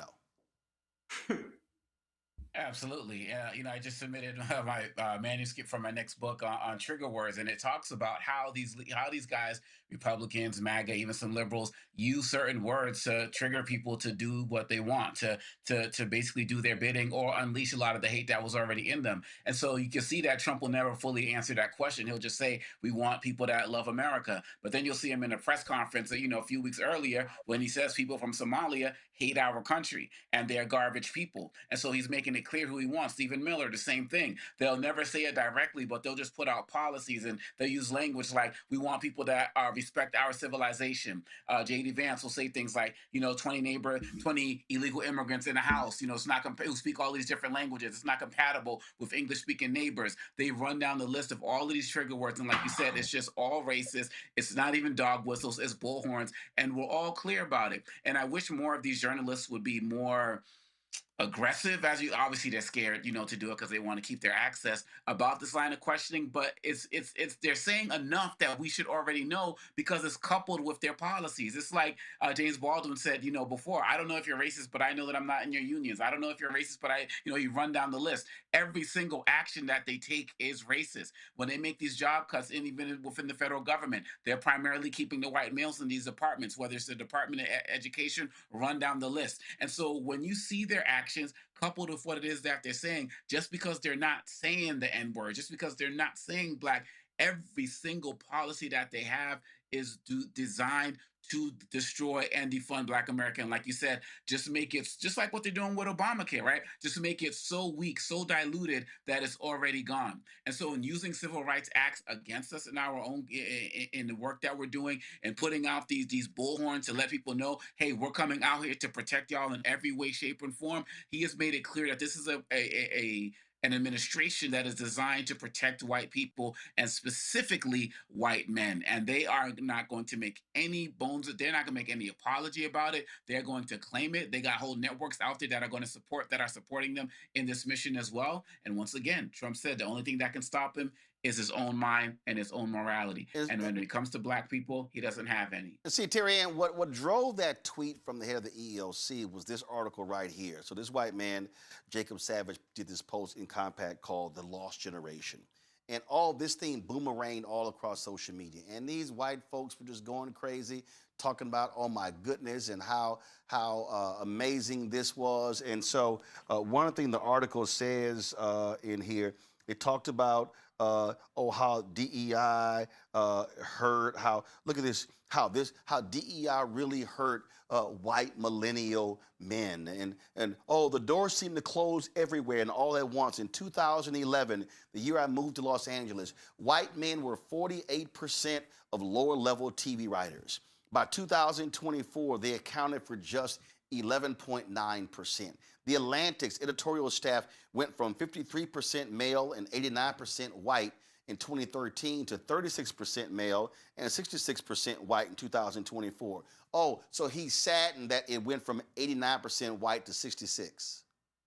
White men fell from 39% of tenured track positions in the humanities at Harvard in 2014 to 18% in 2023. See, so really what and J.D. Vance shared this article, Stephen Miller shared, all the people, they push it out because what drove them crazy was, and this is really what this is all about, Terry Ann, was angering them. What's angering them is, damn it, why do we have to share? Mm-hmm. Why must we share? And then he says something in here, give me a second, it was hilarious. This may be how boomer and Gen X white men experience DEI, but for white male millennials, DEI wasn't a gentle rebalancing. It was a profound shift in how power and prestige were distributed. And so he goes on. So this whole article is complaining about, oh my God, how rough it was for us white men who are millennials. And what the white men who are millennials can't handle is this. That is, you're mad because your grandfather and your dad got to experience a white world. See, what white folks like Jacob and white folks like Trump and white folks like J.D. Vance refuse to want to accept is that the reason there was the imbalance because y'all kept qualified black folk, when I say qualified black folk, qualifying according to your standards. Let me just remind people, South Carolina, in South Carolina, to become a lawyer, you didn't have to go to law school. You have to go to law school. But it was a black man who became a lawyer. They said, oh shit, no. We got to create something here. Oh yeah. So when you start talking about accreditation and all this sort of stuff, America used to have a number of black medical schools. But when they said, no, we need to be establishing some standards in this country. So therefore, we need to create some medical school standards. Massive number of medical schools went away. The reality is white folks have always changed the rule in America. White folks have always changed the rule when black people step in because we can't let them in. So now we got to change the rules because we can't let them in our house. And that's exactly what's going on here. And so what they're so mad about, they're so mad that they froze black people out. And so then when the civil rights movement comes up, all of a sudden, the door wasn't blown open. The door was barely cracked. But all of a sudden, black folks begin to creep through corporate America. And black people start getting hired in media. And black people start politics. Okay? Shirley Chisholm was the first black woman elected to Congress ever. That didn't happen till the late 60s. And so they're angry that, damn, we white male millennials, why couldn't we get a piece of that white world? So what angers them is they now have to compete. Why are these white young men running around pissed off, mad at white women? Because they mad that white women took their jobs. Because white women are the greatest beneficiary of affirmative action in American history. So, Terry Ann, so the real deal here is what these white folks cannot handle, what white millennials, white male millennials can handle, which is why Nick Fuentes is used as a weapon by the Republicans. This is why the Benny Johnsons of the world, the Charlie Kirks of the world, the Ben Shapiros of the world, they have to speak to white rage because what these white folks can't comprehend is, damn, you mean tell me that I can't have a Mad Men-like world?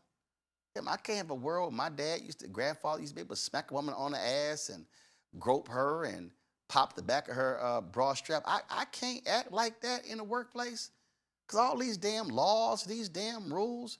Damn, you mean tell me that, wait a minute, these DEI programs, why we got to go hire people from these HBCUs? We had Bari Williams on the show. She talked about sitting there in Silicon Valley, and they were going over applications, and the white woman goes, oh, I've never heard of this college. And she threw, so she said, wait, hold up. She said, how are we not going to examine the sister's application because she went to a college you ain't never heard of? Because these white folks, oh, no, I'm sorry, what's a FAMU? What a Spelman? I mean, I know the sister, I know Smith College, but what is this Spelman thing? The reality is what they desire is to maintain white elitism, white power structure, white economics, and freeze everybody out. And that's why Trump is doing what he's doing. Hinged on an assumption, as I alluded to earlier, that people of color, particularly Black people, can't possibly achieve this thing. Listen, I got my doctorate from the University of Chicago, and I cannot tell you how many times, an endless number of times, and I've heard this from other Black people from University of Chicago, that somebody has asked me, where are you getting your doctorate? And I'll say, and they correct me, do you mean whatever other university? No, I said what I mean, because there's an assumption that I couldn't possibly be there as a Black woman. When the Tuskegee Airmen took their exams to become pilots, they outscored their white counterparts to the point where people actually thought that they cheated and made them take those tests again. This is an age-old assumption among what we now have as these MAGA individuals, that Black people cannot possibly have achieved this thing, and that I am not getting this thing because it's being taken from me, not because I don't have the wherewithal or the the achievements to be able to do this. So when you have articles like what you just had, where they're citing how white men used to have this and white men used to have that, and now they have XYZ, it is because it is being given to disqualified or underqualified people. That is the assumption. And what does that do? That creates a level of anger among them that fortifies a base of MAGA that then says, we will do your bidding for you so that we can make a white world. It is why we see such an increase in racial attacks, in race-based attacks during both Trump administrations, the last one and now this one, that people of color are being attacked more because of the kind of dog whistle that this administration is doing. And they're hinging it on a notion of white entitlement. This is the line that I think is most important in the article to understand the mindset of Congo. When he says, for white male millennials, DEI wasn't a gentle rebalancing. It was a profound shift in how power and prestige were distributed. In right there. And that's what it boils down to. What drives these folks crazy, what drives them crazy, what's driving the Supreme Court case where they're going to make a decision that's going to gut Black power, political power across the South is shit. They passed that damn Voting Rights Act and they ass got some power. Shit. They passed that damn 64 Civil Rights Act. Now they ass got some damn power. You mean to tell me, damn. See, I need to take everybody back through history. The Civil Rights Bill when Kennedy got elected was one big-ass bill. The Civil Rights Act, the Voting Rights Act, and the Fair Housing Act, that was all one bill. That was one bill. Kennedy gets assassinated November 22nd, 63. LBJ tells MLK, I cannot pass this bill. I cannot pass this bill. I cannot. Bryan Cranston, who plays LBJ in the HBO movie, Anthony Mackie plays MLK. There's a scene where literally LBJ tears out 2/3 of the bill. So the reason it was 3 bills, because it was broken up. The Civil Rights Act was 64. The Voting Rights Act was 65. But this is the piece that people don't seem to understand. Wait a minute. Now, how was Kennedy killed on November 22nd, 63? And then they passed the Civil Rights Act in 64 and the Voting Rights Act in 65. Well, what the hell took 3 years for the Fair Housing Act? It's because white Republicans were supportive of the 64 Civil Rights Act and the 65 Voting Rights Act said, now hold up. Now, we opposed them Southern Dixiecrats, and we gave the niggers, we'd say, all right, fine, y'all can stay in hotels, and y'all can ride buses, and y'all can do public accommodations, was the 64 Civil Rights Act. Now, we gave them niggers the right to vote, which actually was given with the 3 Reconstruction Amendments, but they had to ratify the Voting Rights Act to make that thing real. All right, we then gave them niggers the right to vote. But wait, hold up. Y'all want us to support them niggers living next to us? Oh, hell no. We not. No, we not doing that. See, I see some of y'all out there who ain't read. I want y'all to Google right now. I want everybody to watch. If you are listening to the sound of my voice or you're watching right now, I want you to actually Google. And Anthony, you can sit in and you can pull this up. I want y'all to Google Ronald Reagan and Governor of California and racial covenants. Y'all gonna see it right there. Now this, you see the AI overview, almost right there. As governor, Ronald Reagan opposed California's Rumford Fair Housing Act 1963, and he championed Proposition 14, a ballot measure to repeal it, arguing it violated property owners' rights to discriminate, a stance aligning with opposition to racially restrictive covenants that historically barred non-whites from neighborhoods. Reagan campaigned on this, quote, freedom to discriminate, though his own properties had such clauses which he claimed ignorance of. His stance, rooted in property rights, became a cornerstone of his conservative appeal, but the Supreme Court struck down Prop 14, eventually leading to federal fair housing laws. Now, y'all, I'm reading that for you because the white folks in California passed Prop 14, which said, I do not have to sell. I can put in the covenants, you don't have to sell to somebody black. What people don't understand is that it was a black Republican, Edward Brooke of Massachusetts, who ain't like these damn Republicans. He was a liberal Republican. It was Ed Brooke who broke the filibuster. People need to listen to what I'm talking about. Ed Brooke, I'm going to do this here. Again, go back to my iPad. Ed Brooke breaks filibuster. Housing. Boom. Housing champion. Ed Brooke, this is the, so what happened?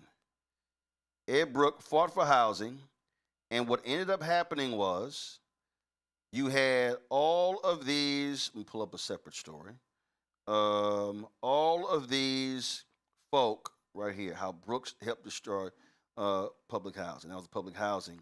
So what ended up happening was, it was all about fair housing. This was being the housing law was being blocked.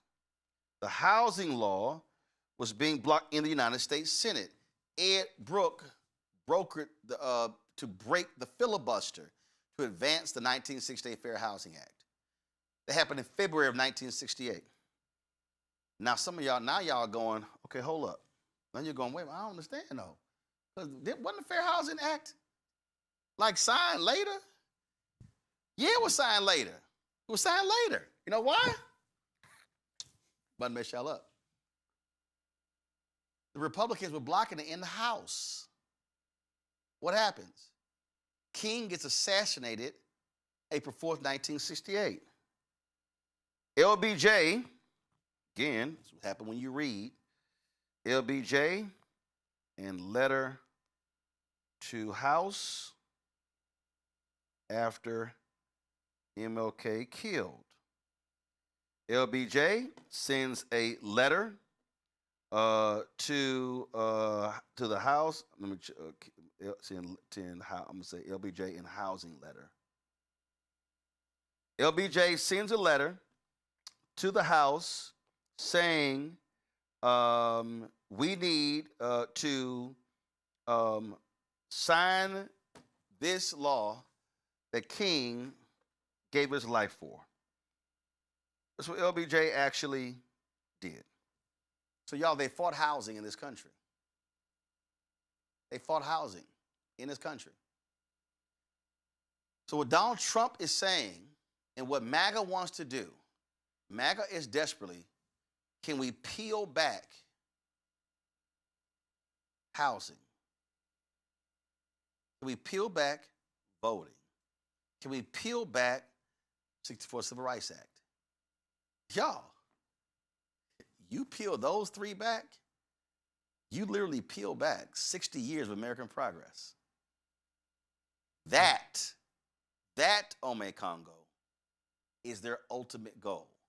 So they want to, by peeling back as much as they can, they want to, in essence, reinstitute Jim Crow. Again, not water hoses, not German shepherds, not that aspect, but if they are able to completely, let's just say, this floor I'm standing on is the foundation. If I can take a jackhammer to the foundation of a house, then house can stay standing because the infrastructure has been broken apart. That is what their agenda is. Yeah, and I'm glad you brought up, the various civil rights acts, and because so much of this involved the courts, and it makes me think about the John Roberts courts because they are also working. The Supreme Court is working in partnership with Trump to do just that. This is why the late great Representative, John Lewis opposed the confirmation of Chief Roberts on the Supreme Court because he has always been somebody who's been who's against any type of voting type of rights or access. This is the Supreme Court that's destroyed affirmative action. This is the Supreme Court that has other types of rollbacks. And so we could talk about what Trump is doing, but he's doing it in partnership with them. Like you said, there are no Republicans like Brooks right now. And then you look at the House of Representatives as well. And so if people could just see that one of the things that, Donald Trump, he's crazy, he's irrational, but he's also very methodical in terms of the people who are around him, the Stephen Millers of the world, people who know how to plan, people who know how to target various aspects of legislation with precision, the folks who are over at the Heritage Foundation, for example. And so you're absolutely right. They don't need to bring out the German Shepherds and the fire hoses. I would say they don't need to bring them out yet, but they are planning to do this and they're implementing it everywhere I go, Roland. When I'm speaking now, schools, colleges, and different places, the audiences are wider again. The companies, they're wider once again. The numbers are rising. You talked about the entertainment industry and how that's looking as well. Did you see that picture of the White House interns that people saw? Someone said, "Oh, I see great diversity here. I see tall white people. I see short white people. I see skinny white people." Like they're making it all for them in every way, shape, or form across every industry. And we don't even got to talk about what they're doing in the tech world as well. And so people, again, it's only been a year. It's only been a year, Roland. This is happening at a very fast pace. Project 2025, what did they want to do all of this in like 180 days? They might be a little bit behind, but they're not stopping. And so when people tie in this segment, people got to see this segment. Goodness gracious, the way you tie in the civil rights movement, the way you tie in Lyndon B. Johnson, the way you tie in Kennedy, the way you tie in what's going on right now with the Rufos of the world, it's all being laid out. And the more you know, the more we can fight this, because the goal is to destroy the foundation, and they are putting holes and dents and cracks in the foundation every single day waiting for our house to crumble, and it's crumbling. So, folks, just so you understand, and again, this is all facts. King gets assassinated on April 4th, 1968. They had been fighting for 3 years. Yeah, the vote was 250 to 72. It was signed into law on April 11th. That was just 1 week later. It was King's assassination that caused America to pass this bill. King doesn't get assassinated, that bill don't get signed, and the fight continues. And so I just want people to understand what's going on, what's at stake, and you have to understand, y'all, again, we have got to stop walking around here. There's this great scene in Scandal where Joe Morton character, Papa Pope, tells Kerry Washington's character, he said, you're running around in a field of daisies while bombs are going off. No, he said, you're running around in a field with bombs going off, and you're mistaking it as a field of daisies. There are black folks who are running around. And again, I understand the fun we're having, going to brunch and boots on the ground and dancing and enjoying ourselves. But bombs are literally going off all around us, while some of us think that's fireworks. And do understand, these folks, this is about power. This is about control. This is about resources. This is about limiting opportunities. This is literally about how can they completely restrict the future advancement of African Americans in this country, where only a select few are allowed through. Folks, this is not a drill.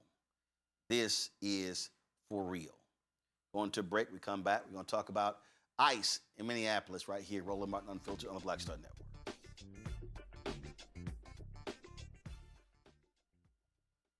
This week on A Balanced Life with Dr. Jackie, we're talking about the ups and the downs of the holidays, the ebb and flow of life, those things that keep us running and gunning. But you know, there comes a time in each of our lives where we need to just sit down, sit back, and relax, giving you a chance to really find out who you are and how you're going to move your life forward. How do I learn? How do I grow from this? And that's where, resilience comes. I'm literally walking this out in real time. It's just giving myself all the grace, all the space, all the permission that I need. We're talking about all of these things this week on A Balanced Life with Dr. Jackie here on Black Star Network. Of the Selma to Montgomery March in 1965, Dr. King stood in front of the Alabama State House and told 25,000 Americans that the greatest threat to the greedy oligarchy is when poor blacks and poor whites and others mobilize together and form a voting bloc that can fundamentally shift the economic architecture of our nation. In America today, we have fewer voting right protections than we did when the Voting Rights Act was passed in 1965. And state legislatures have abused their power to try to pick their voters rather than let the voters pick their legislators. Meanwhile, every day people are suffering while the greedy get richer and richer. Dr. King was right, and many others were right. The billionaires who think they can buy our politicians are afraid of people coming together across dividing lines and building power together. In 2013 and 2014, we together in this state built out the Moral Monday movement. And in 2014, more than 80,000 people showed up in Raleigh for a mass people's assembly. We mobilized our power. We mobilized our vision. We did not continue to just resist what others were doing. We claimed the world that we wanted, the society that we wanted. And what we did energized.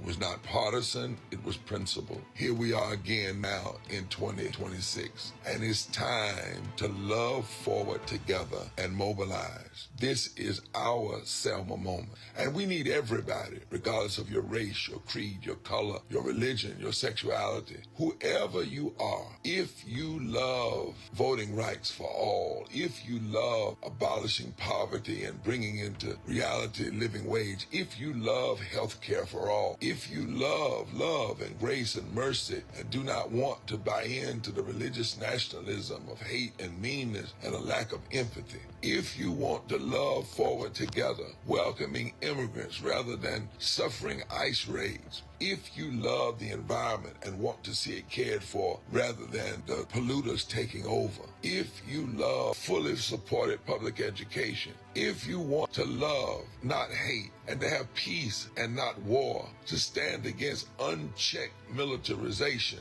and the militarization of our cities, then it is time to come together and mobilize our power and our passion for justice. Then we now are in a moment where we must move from resistance to loving forward and mobilizing our power. So, from February 11th through the 14th, North Carolinians are going to be walking and marching and caravanning from Wilson to Raleigh. And on Saturday, February 14th, Valentine's Day, we will hold a massive People's Assembly for a moral agenda in Raleigh, North Carolina, saying it is time to love forward together. We are marching from a district that MAGA extremists, because of a call from President Trump, decided to gerrymander the 1st Congressional District, take it away from the people. And we are inviting all defenders of democracy and champions of the common good to meet us in Raleigh on February 14th to reclaim a moral agenda, an agenda for going forward, to pursue the society and the democracy that we want, not only for ourselves, but for our children's children. For somebody's been hurting our people, and it's gone on far too long, and we won't be quiet anymore. We will love forward together.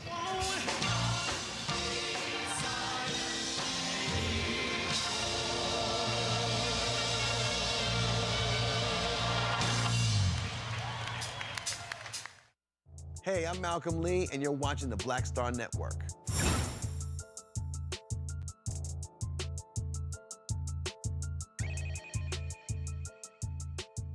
An additional 1,000 ICE and Border Patrol officers are being sent to Minneapolis after the fatal shooting of Renee, a 37-year-old mother of 3, by a federal agent last week. Department of Homeland Security Assistant Secretary Tricia McLaughlin says the ICE agents' footage seconds before Goods confirmed their claim that Jonathan Ross acted in self-defense. She says the deployment is needed to protect personnel and enforce the law. Minneapolis leaders say more agents will only create chaos and intimidation. Minneapolis Mayor Jacob Frey condemned the heavy-handed federal presence, demanding the agents leave the city and are calling for an independent investigation. Congresswoman Ilhan Omar warned that federal tactics are stoking chaos with heavy immigration enforcement, blocking lawmakers from visiting ICE facilities. Omar and fellow Minnesota Democratic Congress members were denied access to an ICE facility on Saturday. That comes on top of roughly 2,000 federal agents who are already deployed. Folks, a GoFundMe campaign has raised nearly $400,000 for the coward who shot Renee Good in the face. It was created January 9th. The fundraiser aims to aid the potential legal defense of Jonathan Ross. Folks like billionaire Bill Ackman has given $10,000 to that as well. Also, the state of Minnesota, as well as the state of Illinois, are suing ICE because of their actions in those two states. What say you, Makongo? Look, in Minneapolis right now, there are more ICE agents than there are police. It is a militarized state. It is an occupation. And Trump is priming the rest of the country to show what could happen. And you see that these agents are completely unleashed and unhinged. You see the videos, where one said, after what happened to Miss Good, you saw what happened, right? And then as he snatched the woman's phone, we're hearing stories about, them walking through Target, walking into restaurants, seeing a group of a black or white person and a Latino person grabbing the Latino person, pulling people out of cars, and they're doing it to everybody in terms of the violence, and then arresting people who are black or Latino. This is Trump fully unleashed. As you're talking, I'm playing a video of them arresting folks who were just filming them. You see how their actions are. Keep going.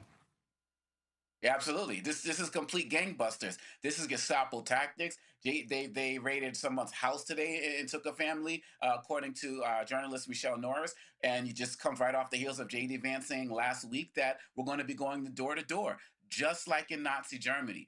This is where we are right now as a country. This is what was predicted. And if people don't continue to stand up, but look, I'm seeing these people out on the streets, man, but I'm not hearing anything from the sports world outside of Doc Rivers and Steve Kerr.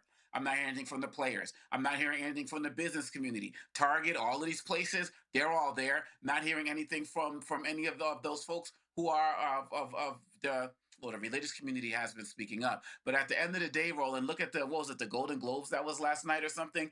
Like, nobody who got an award made a statement. The host did. Mark Ruffalo made some statements outside. This is happening right before our eyes. It's Nazi Germany in real time, and too many people are being silent right now. And that's the part that is the second most despicable thing outside of what's actually happening. People of so much prominence, people got their names on the walls at Trump's ballroom and everything, are watching all of this happen. And it's disgusting and it's disgraceful, but it's only going to get worse if more of us don't take more action.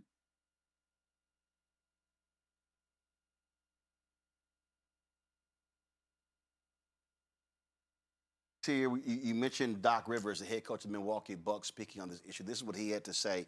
Y'all should have it there. Go ahead.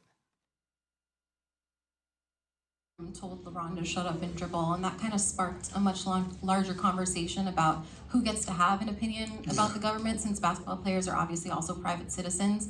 Do you think that moment was a bellwether for what was to come in American politics? And I guess just I would love to hear your thoughts in general on sort of the state of things right now, if you're comfortable sharing. Well, first of all, I hope we are never using Laura Ingraham as a bellwether anything. I'm just keeping that real.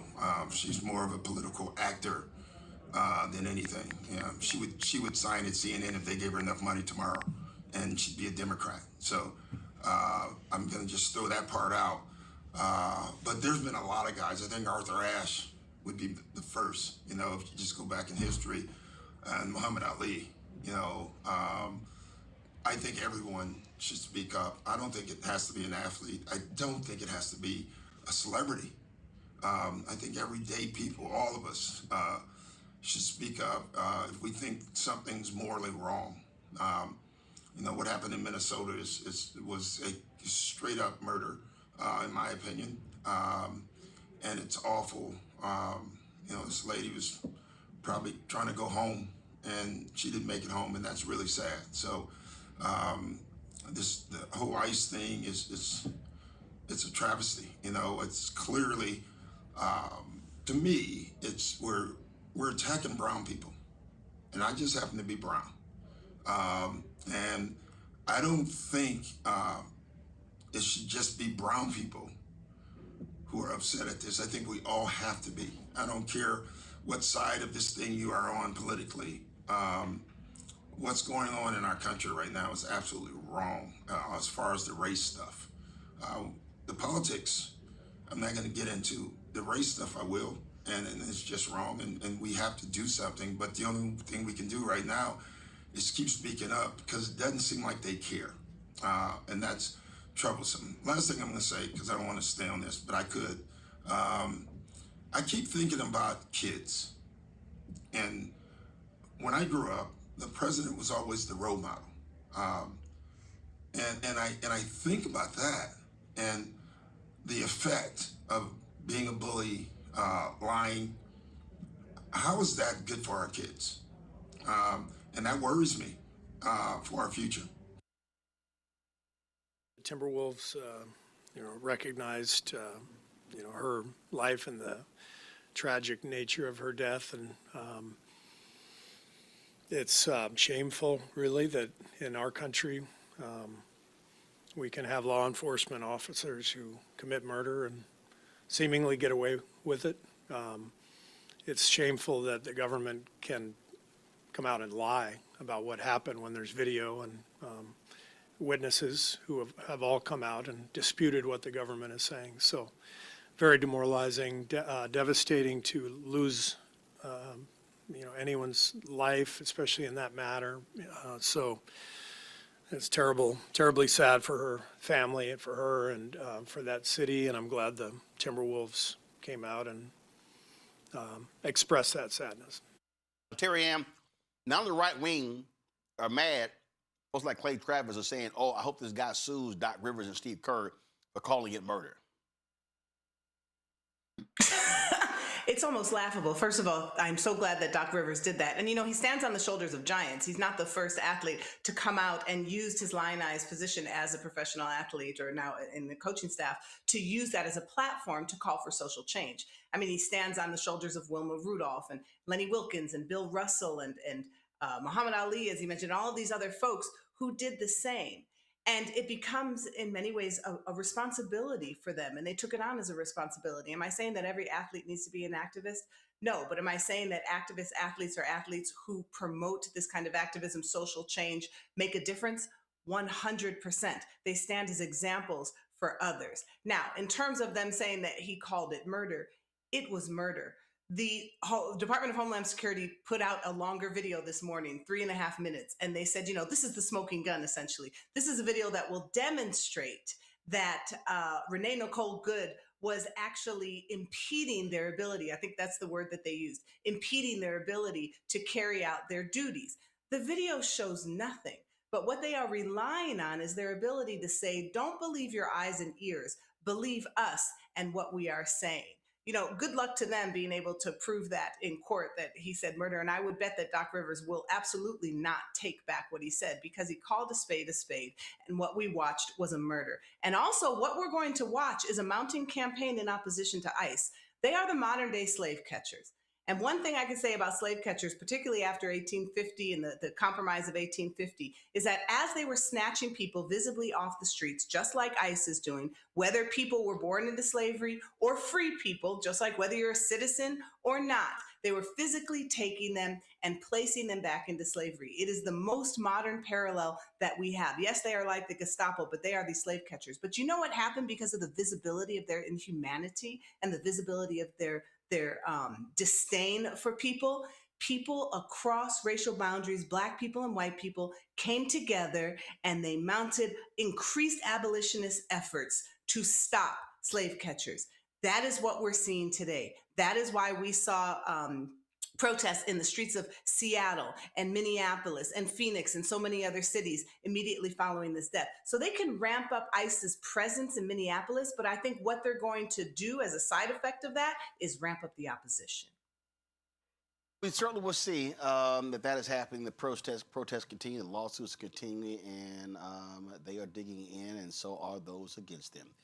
We appreciate it, Terry Ann Omekongo. Thanks for joining us on the panel today. Thanks a lot. Thank you. Folks, if y'all want to support the work that we do me a favor. Please join our Bring the Funk fan club. Your dollars make it possible for us to do the work that we do. I went by the mailbox today. Of course, we're out. Had not been there in a month, but more than a couple of hundred envelopes there. So I'll be going through opening those. I appreciate those checks and money orders. If you want to contribute, please do so. Via Cash App, use the Stripe QR code. You see it right here. You can also use that for credit cards as well. If you want to just click the Cash App button to contribute. If you want to send a check and money order, make it payable to P.O. Box 57196, Washington, D.C. 20037-0196. PayPal's R. Martin Unfiltered, Venmo RM Unfiltered, Zelle Roland at RolandSMartin.com, Roland at RolandMartinUnfiltered.com. Download the Black Star Network app. We got a new app, so if you already have it, you got to just create a new password. Apple phone, Android phone, Apple TV, Android TV, Roku, Amazon Fire TV, Roku, Samsung Smart TV. Be sure to get our Roland Martin Unfiltered swag by going to shopblackstarnetwork.com. You can get our T-shirts, get all that stuff right there, shopblackstarnetwork.com. QR code there as well. If you want to support the Black-owned companies, all the products you see are right here, folks. Right here. All of these are Black-owned products you can get at shopblackstarnetwork.com in our marketplace. I mean, you name it. We got backpacks, crossword puzzles, toilet paper. We got dolls, spices, all sorts of things. You can get everything right there. shopblackstarnetwork.com. And they're almost done with the Raise for Fan Base. If you want to invest and get more information at startengine.com/fanbase. If not, you can still download the app there as well. All right, folks, game time starting shortly, 6 minutes. My Houston Texans playing the Pittsburgh Steelers, so looking forward to that. A couple of folks, Terrell, he looks sad in our control room because his woeful Washington Commanders did not even make it. I don't even know what their record was. It was terrible. Anthony as well. And if his team been on vacation for at least 2 weeks. Matter of fact, The Washington Commanders fans, they've known they wasn't making the playoff for at least a month, so they've been on vacation. And Paula Henry and his little Cowboys, we know they suck. So I think, did they finish like 7-9 or something like that, 7-9-1? So it's a lot of sad faces around here, but this one isn't. All right, Texas, y'all handle y'all business. All right, I'll see y'all tomorrow. Holla!